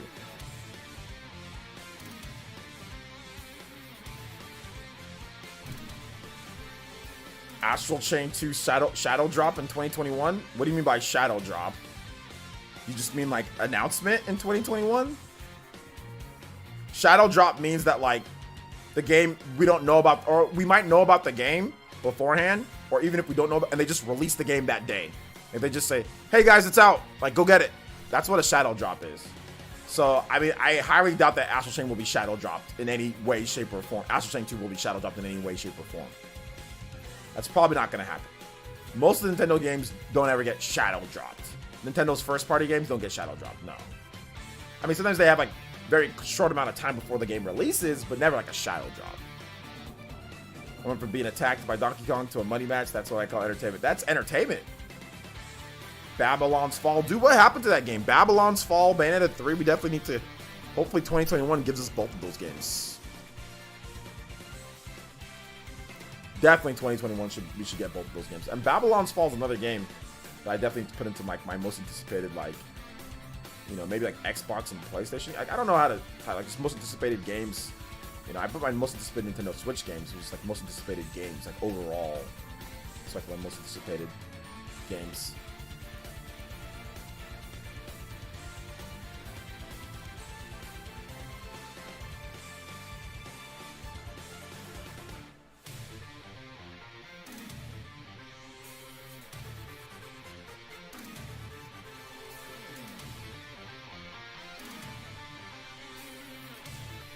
Let's see here.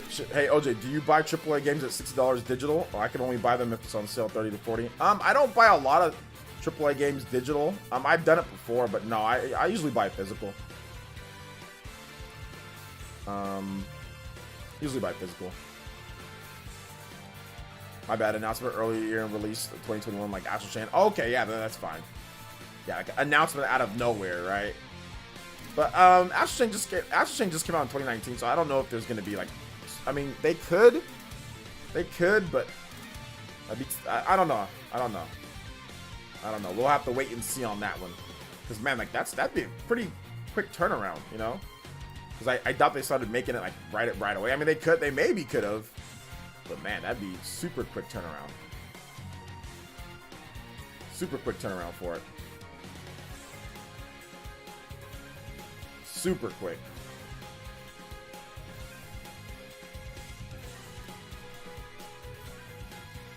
Paper Mario got shadow dropped. Paper Mario didn't get shadow dropped. It got announced out of nowhere, then it was released at the date, but it never got shadow dropped. No. Remember, guys, shadow drop means that there's no announcement, like there's no announcement of the actual release date. There's no announcement of the game. Like it just, hey, the game is coming here. It's coming out this day. That's usually what a shadow drop is. Now, you might know about the game, but they don't tell you like the release date or anything. And then it's just like, hey, we dropped it today. There's no lead up or saying, hey, it's gonna come out at this time or this date or whatever. They just say, hey, this is the announcement of the game. And, you know, like, bam, here it is. That's what a shadow drop is, guys. That's what a shadow drop is. It's just, it's out of nowhere. Not like, okay, out of nowhere announcement. But Paper Mario was announced and it was dated like that day or whatever, right? Astral Chain was like announced and like dated for like a certain day. A shadow drop is like Ori and the Will of the Wisps, right? It just appeared out of nowhere. We knew about the game. We knew that it could potentially come to Switch. There was no official announcement, but we knew about the game. And then they just said, hey, it's out right now at this point, right? That was like a shadow drop. Or even like Among Us. Among Us, that's a shadow drop. Announced and released same day, right then and there, right after the presentation. Shadow drop out of nowhere. You know, shadow dropped it, you know? that day. So that's more of what it is, more so than like like Paper Mario. Having a short time or getting an announcement out of nowhere is not a shadow drop. They announced it. There was some time in between, and then they put the date, what it was. So yeah. No problem. Yeah, Kirby Fighters 2 got leaked and then it was shadow dropped. Yeah. Kirby Fighters 2, that was more of a shadow drop. Yo, Fairy Tiger with the Joe. Let's get it. It says play the opening theme of Skies of Arcadia. Ooh, Skies of Arcadia. Yes, a beautiful, beautiful game. Skies of Arcadia.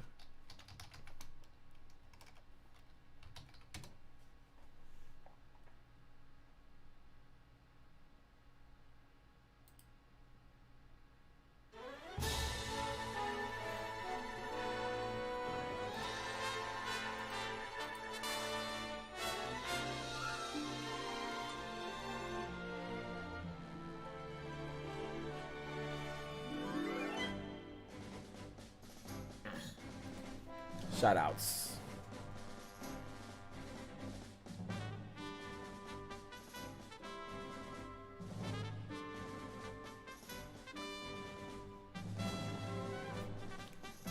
Remember the Smash Bounty arc earlier this year? Yeah, that was a good arc. That was fun. We got to do that again sometime. Got to do that again. Shout out. You guys give some love to Fairy Tiger. I need to see those Viking emotes for all my Elite Ninja here in the chat. I need to see those. I need to see those in the chat.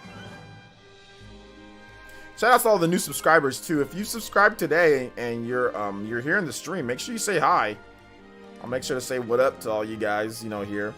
Oh, and also guys, remember, if you're looking into Bravely Default 2, I have a new gameplay video on Bravely Default 2 that I did this past Sunday. That's actually getting some more traction. Some more people are watching that. It's up to like 4K, nearly 4K views. So if you guys want to watch that, that's also up on the channel. Some people were asking me, like, yo, OJ, like, where's your Bravely Default coverage? I'm like, bruh, it's right here. Don't worry about it. It's right here. We got you,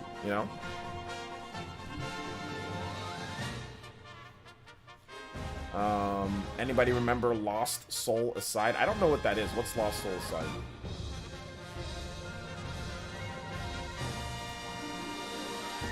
Lost Soul Aside. Shoutouts to Fairy Tiger. We'll put some Chrono Trigger music for you too, man. Thank you for the support, Brad. Thank you for the Viking Nation too. Thank you. Thank you for everything that you do, man.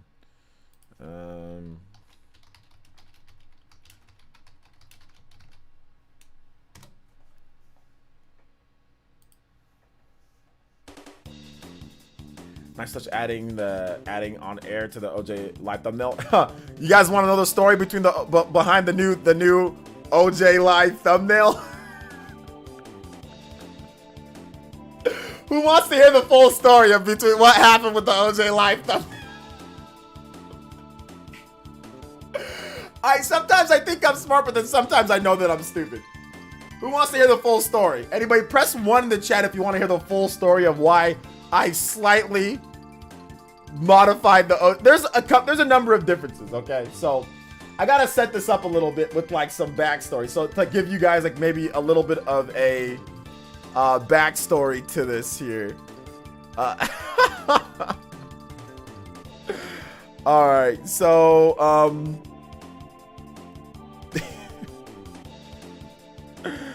oh my gosh, this is hilarious. This is really good. All right, y'all want to hear the story? Y'all want to hear the story of this, huh? All right, so I'm trying to open up my my stuff here so I can let you guys see this. So,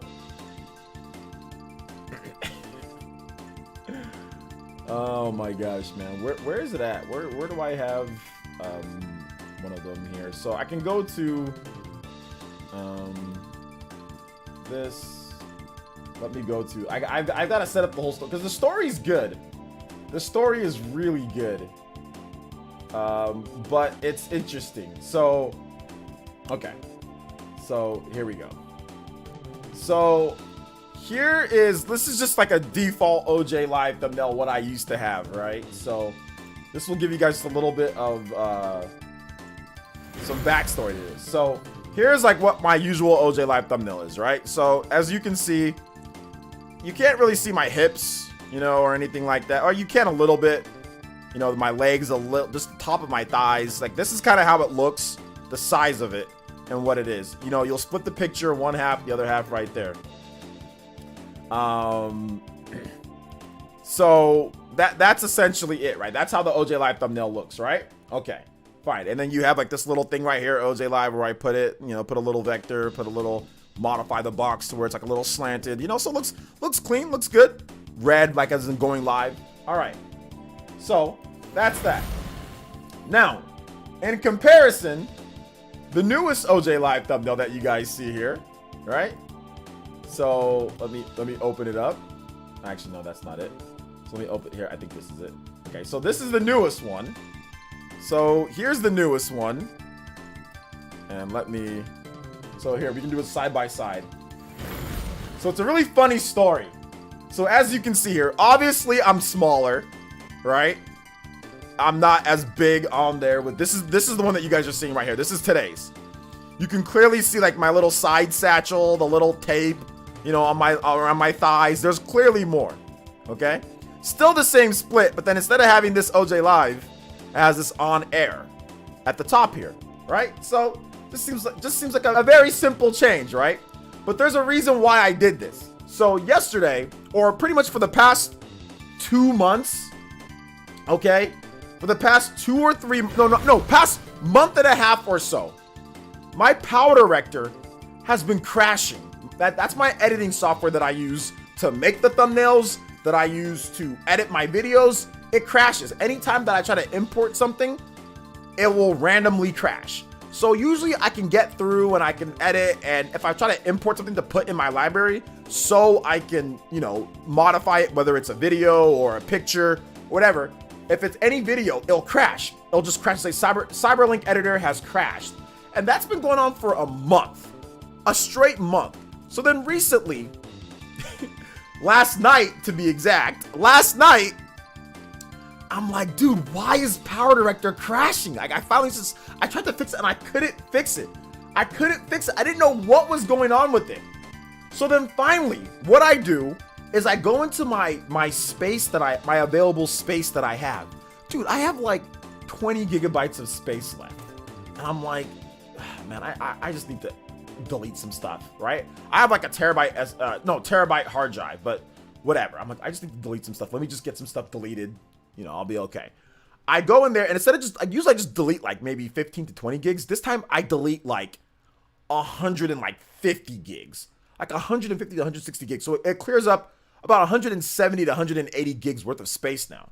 So then all of a sudden, my PowerDirector is not crashing on me anymore. I'm like, oh, okay, great. That was the problem. My computer didn't have enough, for some reason, having that low amount of remaining space caused PowerDirector to crash. You know, even though my RAM is good, my graphics card is good, everything's good. Like it shouldn't be crashing, even though I only have like 20 or 30 gigabytes left, but whatever. That was the bug, or that was the thing that was making my PowerDirector crash for whatever reason. Maybe it didn't have enough shadow files, like space to generate the shadow files that do take up gigabytes in space. Maybe there wasn't enough there, and that's why it was crashing. So, okay, figured out the problem, fixed it, right? However,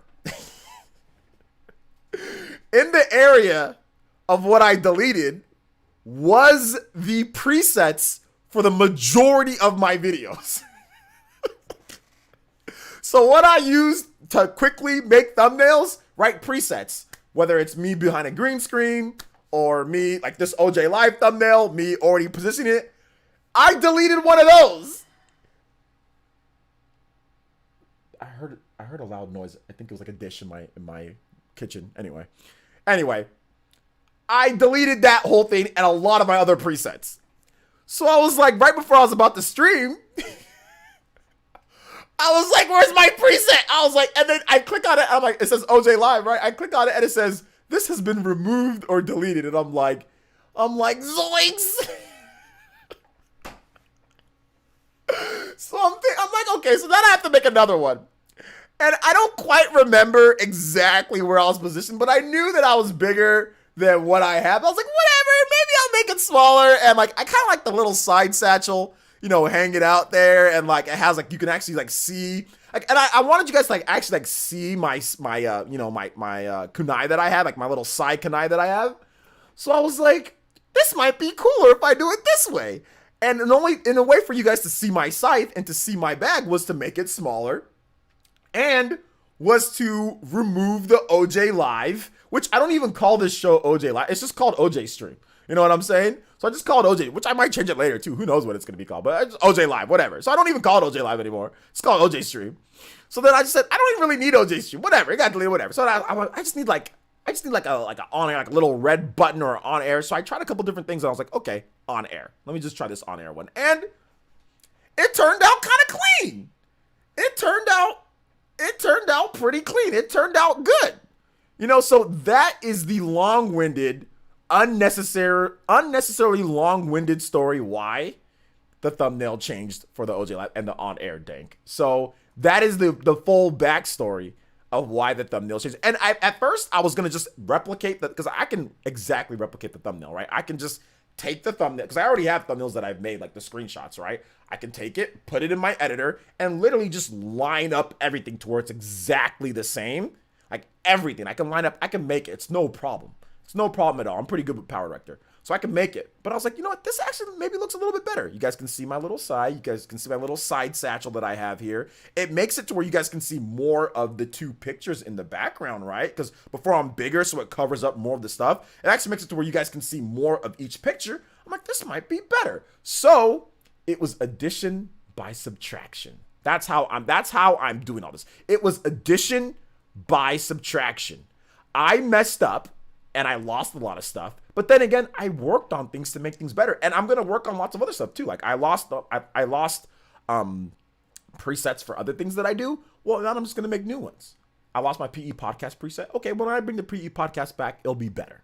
So everything that I lost, that's okay. I'll just make new stuff and it'll be better. It'll be like the 2021, rebranding, like that I wanted to do this year, but it got pushed. It got delayed.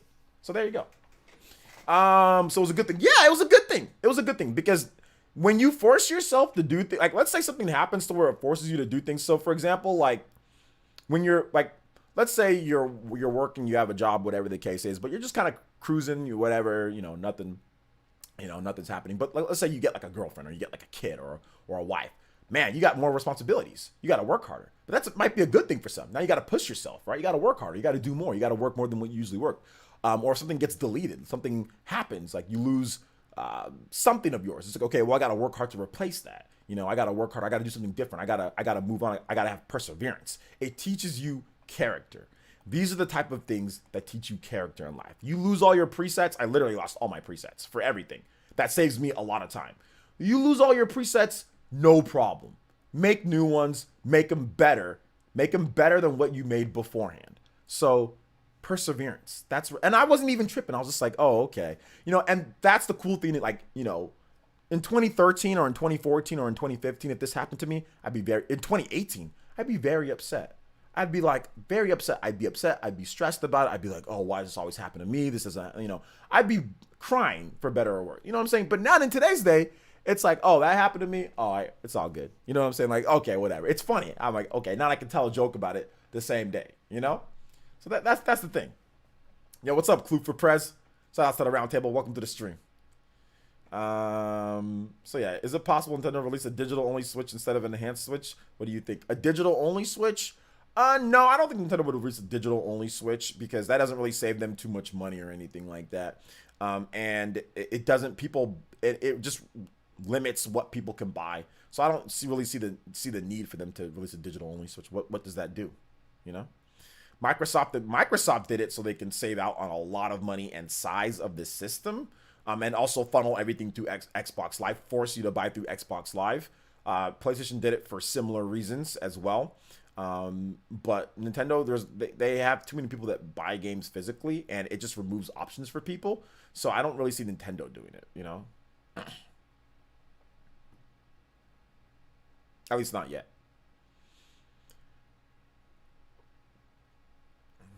I see. I guess it was worth it to change the flow. Yeah, yeah. I like it more. It looks better. I think it actually looks. It looks better than before. It looks a lot better. I like the smaller look of it. I might move myself up a little bit more where my head is like touching the top of it. So I might move myself up just a little bit more. So and I also forgot to put the little blue glow around me.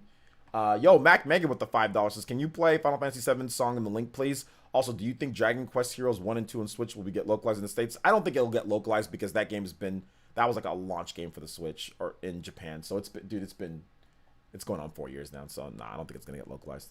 All right, let me play this next music. But real quick before we do that, like a couple things that I'm gonna touch up. I'm gonna see this little blue glow that's around here. I'm gonna put that on here. So I'll put the blue glow around on here, and then I'm gonna move myself up just a little bit so you see a little bit more of my thighs and like the cool art that Evan did. So I will do that. But I think it's better. I think the one on the right is better than the one on the left. So that's just my thought process. So yeah, addition by subtraction. All right, so let's get this music popping here, boys. Hey, good night, Gen X. Thanks for becoming an elite ninja, man. I appreciate you, homie. I appreciate you, man. Later. Have a nice night. We'll see you tomorrow, maybe, huh? All right. So we're gonna finish this. We're gonna finish up pretty soon here, though, guys, because I actually have to record with special recording with some friends of mine. Oh my God, Shinru. I'm gonna mute you, Shinru.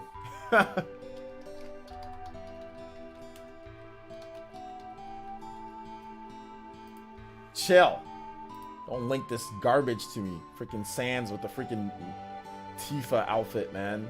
That's what he did. If I see it, you guys have to see it now. If I see it, you have to see it. So I'm gonna show you guys. So if I see it, you have to see it.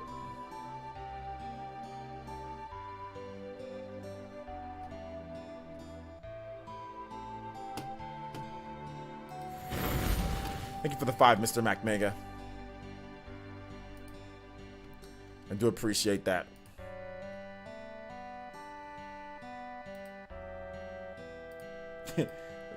What you think about that? What you think about that?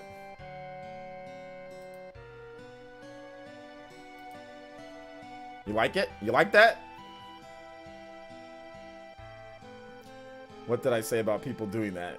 They get yeeted. Well, I mean, Shinru didn't do it. He just linked somebody that did it, that somebody else did it. You know? He just linked that somebody else did it. So, that's the thing.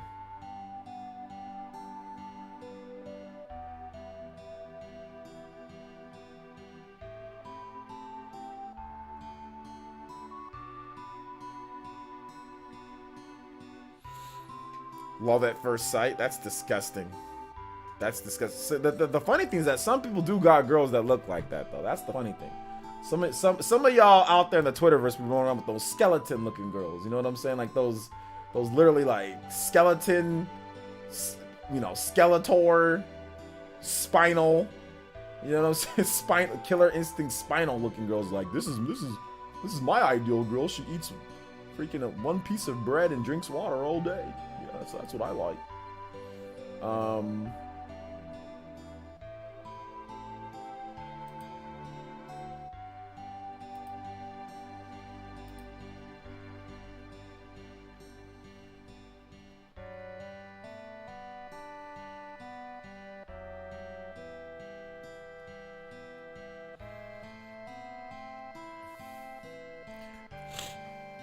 I see toothpick girls. Yeah, like some people like that. Some people legitimately like that, man.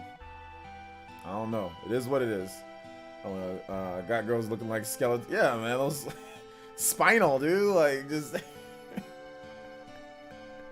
You ever walk into a.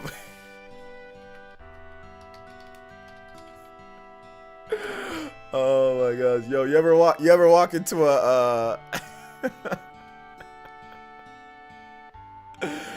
Oh my gosh, dude. Oh my gosh. You ever walk, Trap Lord, you ever walk into a freaking a party and then be like the first thing you see all these girls that look like this? This music starts playing up like this right here, bro.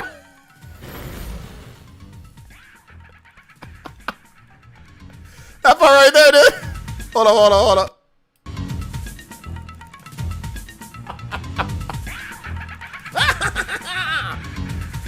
Where's all the white guys at? No, I'm joking.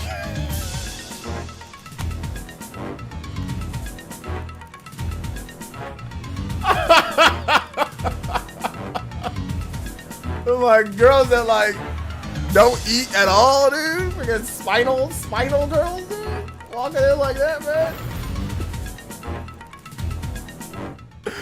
Oh man, dude. Let's see here. Don't bring me into this, OJ. I don't want that. I said the white girls say we're all the white guys. I'm just saying, bro. I'm just saying. No, but to be real though, I've dated a few spinals. I dated in high school. I dated 2 spinal girls. When I was a junior, I dated a spinal, and when I was I think they were both when I was a junior. Both when I was a junior, I dated 2 spinal girls. I dated 2 spinal girls when I was 2 of them, and even when I was on Tinder, even like it was like a Hispanic spinal girl, like a Hispanic spinal, but kinda, not really, but she kinda was. She was really thin, not like super thin, but she was like 5'3", maybe 5'3", maybe about 140. So that she actually wasn't super spinal for like, that's not too bad, but she was definitely really thin. She was definitely, no, I don't think she was even, I think she was like 125, 130, never mind. Yeah, she was thin. Let's see here. Yeah, was it your 21st superpower is the ability to burn everything? Oh my gosh, that's funny, man. Spinal is better than dating Donkey Kong. I mean, look, listen. People can date whoever and however they want. That's true. They can date whoever and however they want, you know? But I'm just saying, like, I just don't like girls that are too thin. That's fine. There's nothing wrong with, like, obviously skinny girls get plenty, right? Like, they're fine. People like really thin girls. It's fine. I just made a little joke. That's all. But there's nothing wrong with it. Peaches as how thin I will go. No skinny for me. Peach is definitely nice size. She's not. Well, like sometimes she looks thin. Like in her motorbike outfit, she kind of looks thin, but then in her dress, she looks like in her portrayal in like Smash Brothers is definitely thicker than her portrayal in Mario Kart. And even with putting like thinking about the dress size and even factoring the dress size in and everything, she's just definitely thicker in Smash Brothers than she is in Mario Kart. So that's just, I just noticed, you know, not a big deal. I just noticed. In Mario Kart, she looks thinner. She's definitely thinner. But they did that purposefully on Mario Kart. They definitely took away some of Peach's thickness in Mario Kart on purpose because of the motorbike outfit. That's the reason why. Because Rosalina looks thicker too. But Rosalina like 8 foot tall or something like that. So that's different.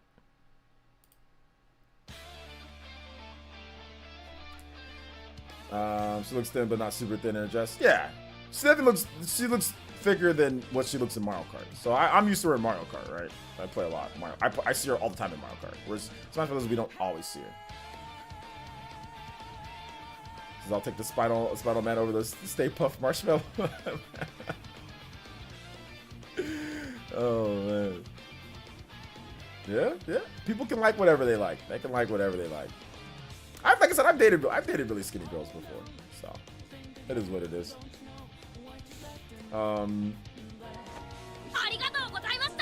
Who's judging body proportions by Mario games? Look, we're doing that here, all right?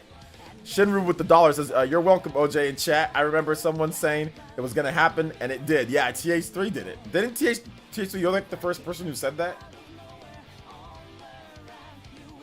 But look, Lauren, I know you're kind of newer here. But Lauren, I always tell people like, yo, make sure you exercise. Make sure you get in shape. Like, don't be like, look, we've had our fair share of like, I say things about people that are bigger, right? And not as in like to clown on anybody, as in like, just like, yo, like, I think I called somebody Baloo one day. I was like talking about like, yo, people out here looking like Baloo, trying to sit here and talk to different women this way or that way, being rude as hell and all that. Like I've talked about it before. I think I said Jabba the Hutt one time. You know, like I've clowned myself for being fat because I mean at one point I was fat too. You know, I've clowned myself for that, and it's not really to body shame or to pick on anybody. It's just simply one, just jokes. We're just silly joking around. But two, because like, yeah, nobody, I mean, some people might want to date somebody really fat, but most people don't want to. So that's why I try to convince people. I try to get people like, yo, get in shape, you know, like exercise, lose weight, you know what I'm saying? Like look good. Like don't let yourself go. You know what I'm saying? Like do not let yourself go. Cause like if you let yourself go, that's going to be bad for you. So don't let yourself go. Exercise, you know, work out, get in shape, you know?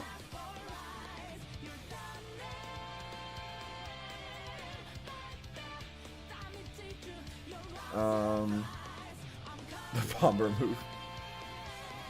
Yo, what's up, Wolf Hunter? What's up, Velvet? Welcome to the stream. You say that you're grinding that Cyberpunk, Velvet? Hey, there you go. There you go. What's up, Milkshake? I may or may not have been, may not be a Minecraft skeleton in real life. Oh my god. Yo, Shinru, thank you for the $1 though, man. I appreciate that, bro. Yeah, I think the thumbnail looks better too. Like when I'm looking at the thumbnail like on the feed, or when you guys see it like on the feed, or if it's on their homepage, I think it looks better.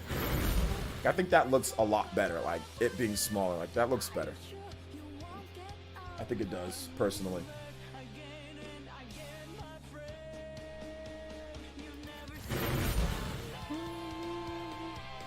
Bruh, even I don't judge Tifa's benefits by game. I just, she got some. Look, man, it's just talking about different body types. It's not a big deal. Listen. It's easier to use fake women so we don't disrespect actual women. Like real ones. It's like, I'm not gonna be like, oh, this person. I'm not gonna. Just use video game characters. It's much easier. Pre-ordering the KFC console? Can you pre-order it? What are some good RPGs on the Switch? Some good Xenoblade Chronicles games are really good. Check out the Xenoblade games. Check out Fire Emblem. Watch my channel too, Wolf Hunter. I'm not sure if you have my YouTube channel. Watch my YouTube channel. I go over RPGs, what's good, what's not, all that stuff. On my YouTube channel. So PlayerEssence on YouTube. Path Traveler. I think you meant Octopath Traveler.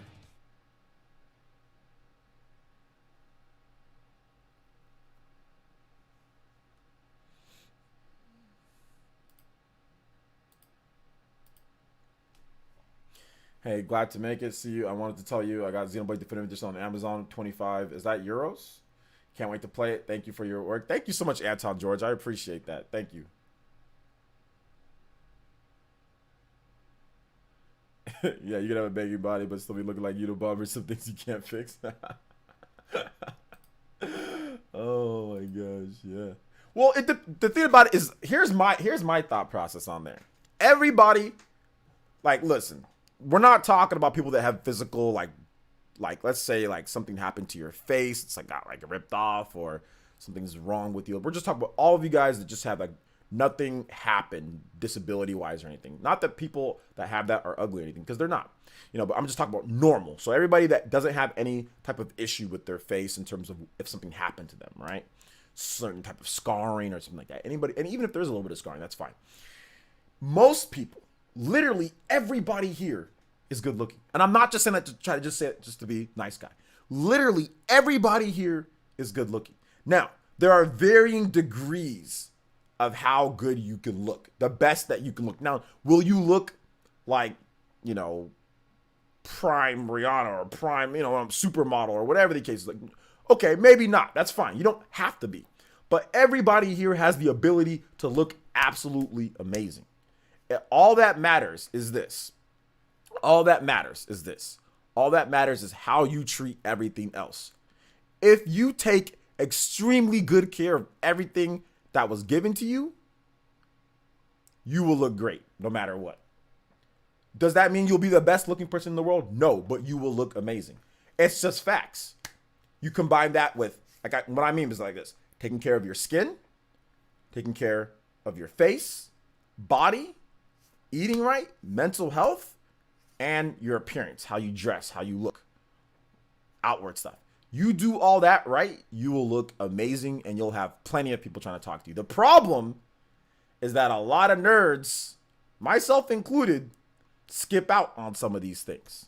You skip out on these things, and that's what happens. Why not enough self-confidence, maybe you don't think you look good, but everybody here for the most part can look absolutely amazing and pretty much get the ideal or person that they want. You've got to actually take the time to do all this stuff to get that, though.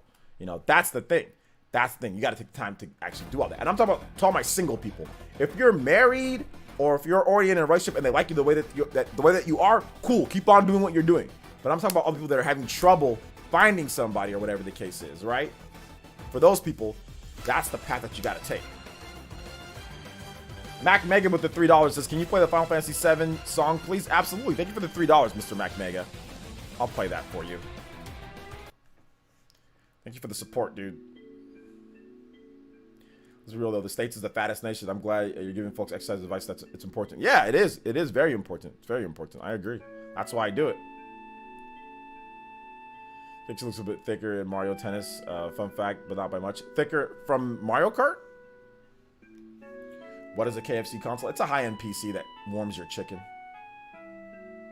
I hitting on you? Yeah, TH3. Hitting on you, man. I'll take that advice from you. That's what I'm saying, Jay. So if you're overweight, well, you can't get a lot of the girls or whatever because maybe your game, your vocal game lacks confidence.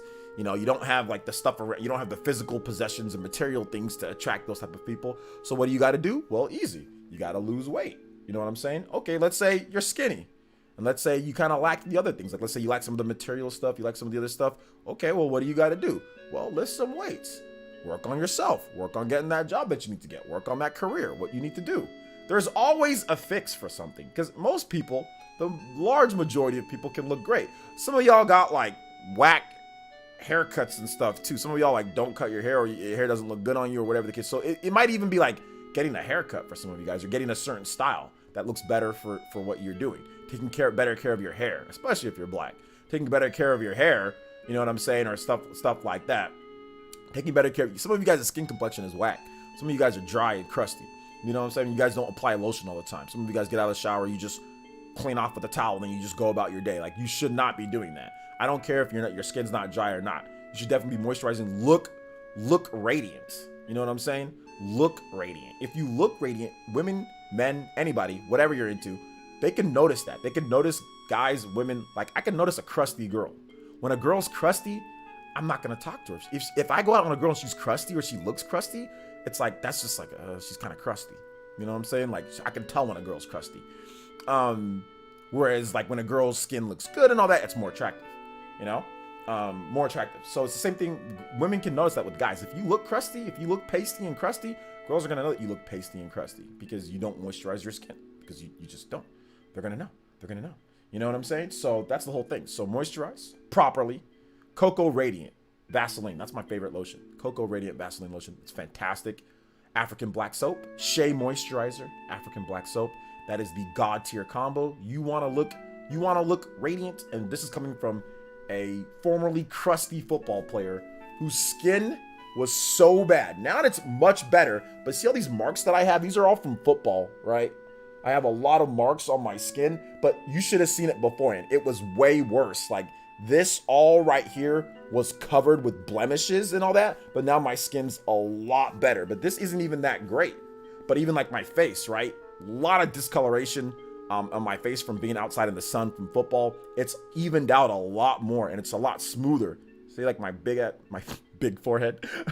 It's a lot smoother than what it was. My skin's a lot more radiant, and it shines a lot more. Like, my chocolatey texture shines a lot more. Before, I used to just be like a dark, uneven colored. The skin texture didn't look good, but now the skin's a lot better. So take care of yourself, and that's what's gonna be the key, to helping you, look better and boost your confidence and all that. Let's see here. How about you?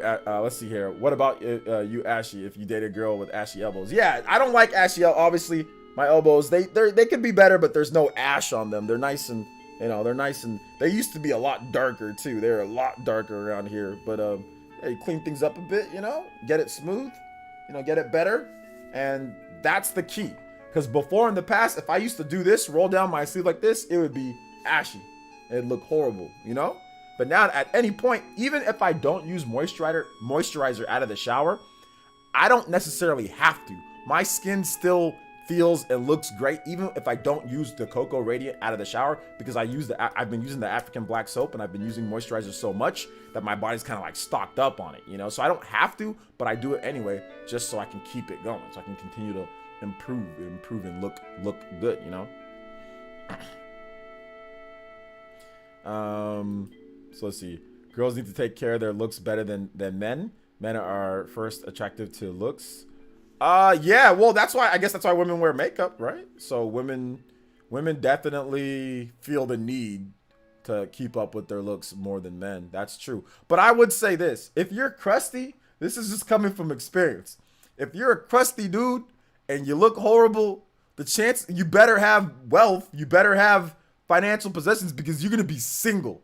Unless you find another crusty girl that's into the same crust that you're into, then okay, you know. But this is from experience. If you crusty, I never thought I was crusty. But I was definitely crusty. I was definitely crusty at one point. Definitely crusty. Hey, hold up. If you crusty and poor, crusty as hell and poor, and you live in on the Hall of Fame difficulty. Oh yeah, that's definitely, you know, pure platinum Hall of Fame difficulty nightmare, you know. So it just looked like a stale chocolate. It looked like overused stale chocolate. Yo, man, it was not good. Not good. Dry and crusty, yeah, man. What's good face moisturizer? For my get dry and crusty. I use Cocoa Radiant. That's the face moisturizer that I use. Vaseline Cocoa Radiant. You can get it at Walmart. Vaseline Cocoa Radiant Plus.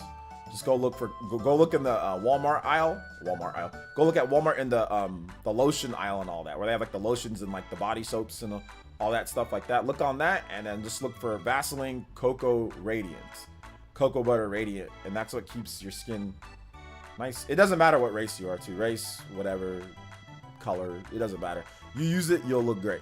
Plain and simple.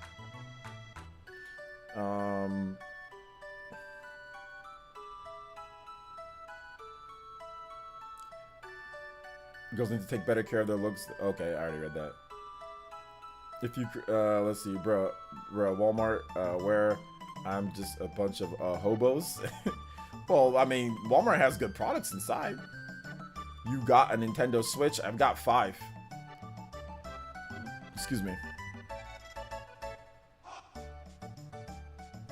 See, dank meme. I think that's the smart thing to do. Because I'm not really looking for a settlement at the moment. To be honest, once I'm fully set, then I'll go in the market. Good networking, not falling for the same tropes as dudes now. That's exactly what you got to do.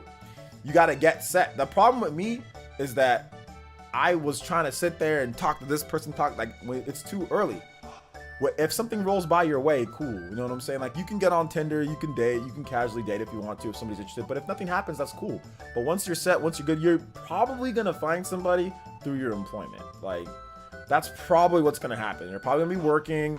You're gonna have a coworker. Either that you like the coworker, maybe there's something there, or the coworker has somebody that they know, and it's gonna be through them. Like, oh, I know this person. So you're probably just gonna find somebody once you start working. You know, like that's 50 to 60% of like what happens in America is just like through work. Like, it's just you find somebody that you like or whatever. Like, I used to work at Fortune 500 companies, and this happened for people that were single when they went into the job.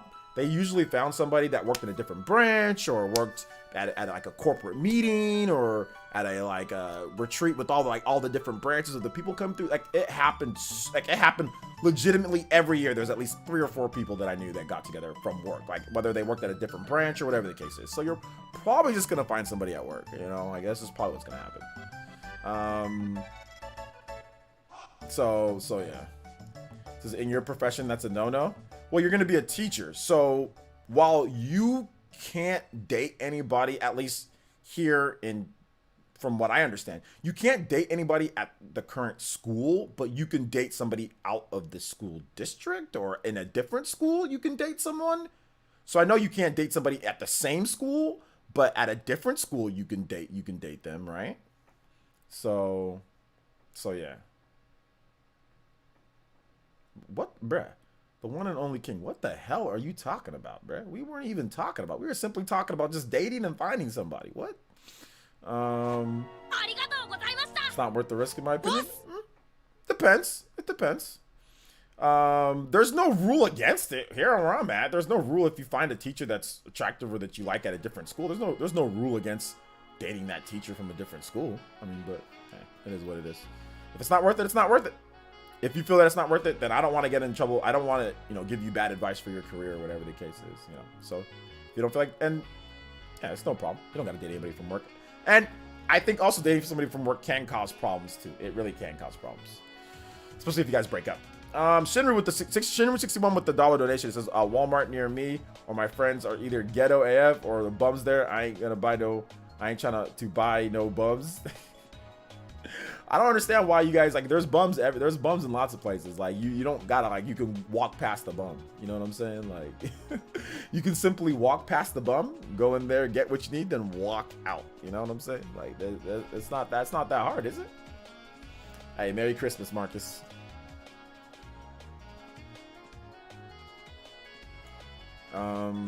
Merry Christmas. Hey, what's up, Sandra? Welcome to the stream.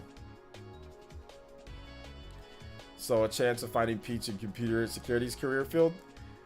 That's more of a male-dominated career field. So, I mean, I don't know if you'll find your Peach there, but you can have a friend that might know somebody, and then you find your Peach through that friend. So yeah, you can do it that way.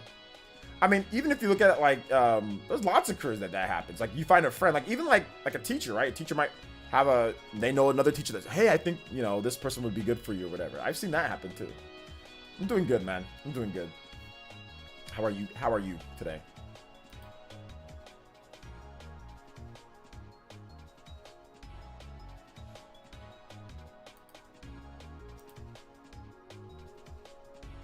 So yeah, man. Yeah, that's just kind of how it is. So here's the deal, guys. I'm gonna stream for about another 10 minutes to make it a solid 3 hours. So I want to thank everybody that came out to the stream. I had a lot of fun at the stream. I'll be streaming for another, like I said, 3 hours, or sorry, not 3 hours. I'll be streaming for another 10 minutes.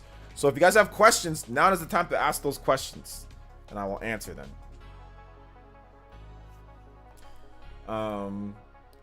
First, the Coco Vaseline is bomb. Secondly, I'm dating a few women, and being 63, I'm looking to get married. High Tech, you're 63? Oh wow! First of all, thank you for watching the channel. I do appreciate that. But yeah, man. Hey, look, doesn't matter the age, dude. All that matters is the game, bro. This man said I'm dating a few different women. Yes, sir. Yes, sir.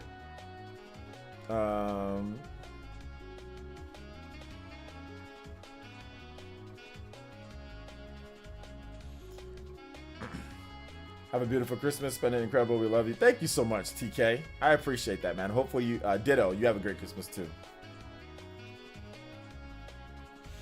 Kind of look into different areas for a chick I may be interested in. I'm not looking for anything right now, but I want someone with different interests so we have a bigger picture as a couple. Okay.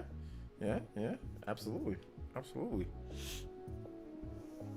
Shouldn't be too hard for you, THD, once you actually officially go on the market, Tall guys definitely have a little leg up. Like they just have a, not saying that it's easy, because it's not, because like TH3, he was a simp, you got simped out one time, right, TH3? So you got so it's not saying that it's easy, but you guys definitely have like a little bit of a, one of the factors that can be a barrier for some women is removed when the guy's taller. So or when the guy's really tall, because there have been a number of times where I literally did not talk to one girl on Tinder because she was 6 foot. Like I've dated some but one girl was like, yeah, I'm not really trying to date a guy that's like 5'9". I was like, oh yeah, that's cool. Like she thought I was good looking. She thought I was great. I think if I pursued it a little bit more, I think she would have. Like I didn't even talk more. Like she just said, oh yeah, I'm not really. I mean, that's kind of short. But I was like, whatever, Even though I had 5'9" in my profile though, I said, yo, I'm 5'9", and she still clicked. She still swiped. swiped right. She still swiped and we still matched. So I don't know why she's like, 5'9". Dude, I put 5'9". Literally, it's like the first thing that you see. I'm 5'9". So yeah. And we're really good friends now, so he talks off, not so really. Let's see here. So yeah, you did, but you at one point but you got simped though. You got bodied, right? I mean, that happens. So I'm not saying that tall guys have an automatic pass to get whatever they want, because that's not the case. Especially in certain parts of the world where the average age of, or the average, how tall, like I think, who's telling me, Big Milo, he said like in the Netherlands, like the average height for guys is like 6 foot. So like everybody's tall. You know what I'm saying? Like most guys are like, it's like 5'11", 6 foot is like the average height for guys in the Netherlands. That's the average. So there's tons of guys that are, because Big Milo, he's like 6 foot 6, something like that, 6'5", 6'6". So I was like, oh yeah, well you're 6'5", 6'6", you have no problem. He's like, well dude, he's like, there's tons of guys that are like 6'3", 6'2", 6'1", 6'6", 6'5", 6'4". He's like, it doesn't matter. Like girls don't care. Like there's a lot of tall guys. They don't care. It doesn't matter if you're 6'5" or you're 6'1" or you're 5'11". It doesn't matter. There's a bunch of tall guys. So yeah. Hey, thank you so much, man. I appreciate that. Merry Christmas to you, man. We both go to the same college and talk life stuff every so often. Simp. No, I'm joking. No, I'm joking. Let's see here. I didn't get body though because she never led me on. You got, but you took her out to prom, right? Wait, okay, hold on. Tasty, tell the story again in 200 characters or less. You said that you got bodied, dude. Like you were thinking you liked her. You thought everything was like, you were taking her out. You were doing stuff, and then all of a sudden she was like, go over the story again. Hey, good night, high tech. An everyday tall woman. It's too much for me. Yeah, night, man. Have a nice one. So we're gonna do this in the last 10 minutes of our stream here. We'll do this. We have to get this story here. I misinterpreted signals and ended up making something out of nothing. Bro, that sounds like you damage controlling right now. Why are you using such a big word, misinterpreted? Like, it's not like a huge word, but why are you using that? I got the wrong idea. I tried to hit on her, it didn't work out that way. Like, what you misinterpreted? Sounds like you're damage controlling the true intentions of what actually happened. We talked to each other afterwards. Took her to prom the next year. Now we're good friends. Friends, huh? Here's the funny thing about guys and friends.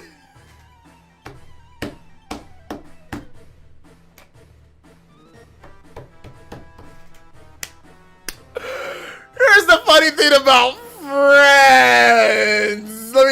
Friends. So let me ask you a question, Mr. TH Friend Zone 3. If this girl just so happens to out of nowhere, just a little bit, I was like, TH3, over the course of our friendship, I feel it's developed into something more. And she like threw herself on you. You'd be like, oh no, we're just friends. Just friends. It ain't happening.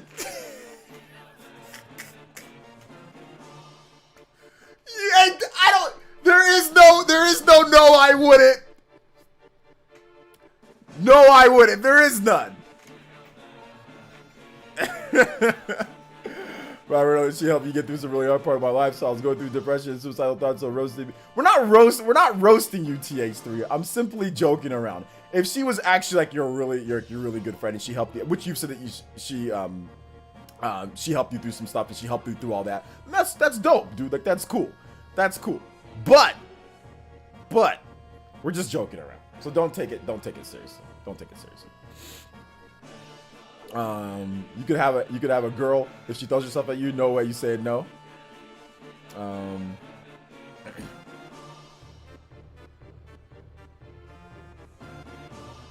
Let me ask you, if she opened up to me,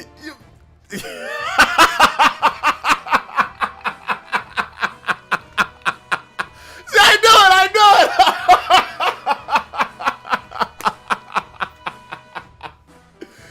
guys, oh yeah, that's just my friend. That's just my friend. So would you actually get with her?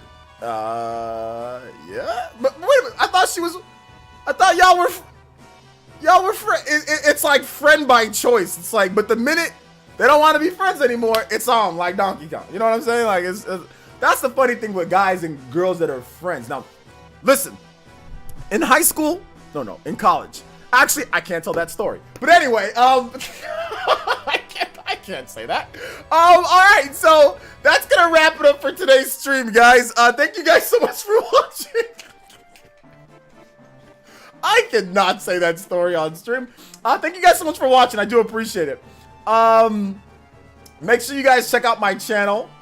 Check out my channel, the YouTube, the videos. No, I didn't ignore your post. You said, that's my Tifa now. If she opened with me, that's my Tifa now. I read your post. That's why I was laughing. I care about her well-being, and if she doesn't see me like that, then I'm more than happy to with her decision. Okay. Yeah, I feel you on that. I feel you on that, man. I feel you on that. See, like, I guess, like, the fact that she helped you out so much and everything like that, I think the issue with me, the problem is that I was raised in such an old school manner. You know what I'm saying? Like, when you're raised in an old school manner, that type of stuff, like, it can happen, but it's just like, man, like, that just be rough. You know, but she helped you, though, so that's good.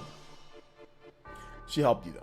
But all right, guys, that wraps it up for this one here. We'll end on that note. We'll end on TH3's Tifa note. We'll end on that. Make sure you guys check out my latest video on the channel. It's talking about my top 10 most anticipated games for 2021. I think it's a pretty cool, video.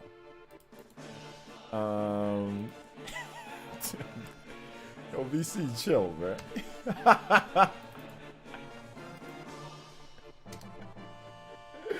Oh my gosh, dude. Oh my gosh. Shout outs though. Make sure you guys check out my my videos on the channel. Thank you guys for watching. We had over 100 people the whole time. We'll be back tomorrow on Christmas Eve for more streaming. Christmas Eve. So that'll be fun. All right, guys. Thank you guys so much for watching. I do appreciate it. You guys have a nice day. We'll see you guys tomorrow. Yo, GJJS. Yo, shout outs, man. I appreciate you guys. And I will see you guys for the next one. All right, guys. Peace out. Peace out. Peace out, homies. Let's have a nice night. Try not to get friend zoned too much.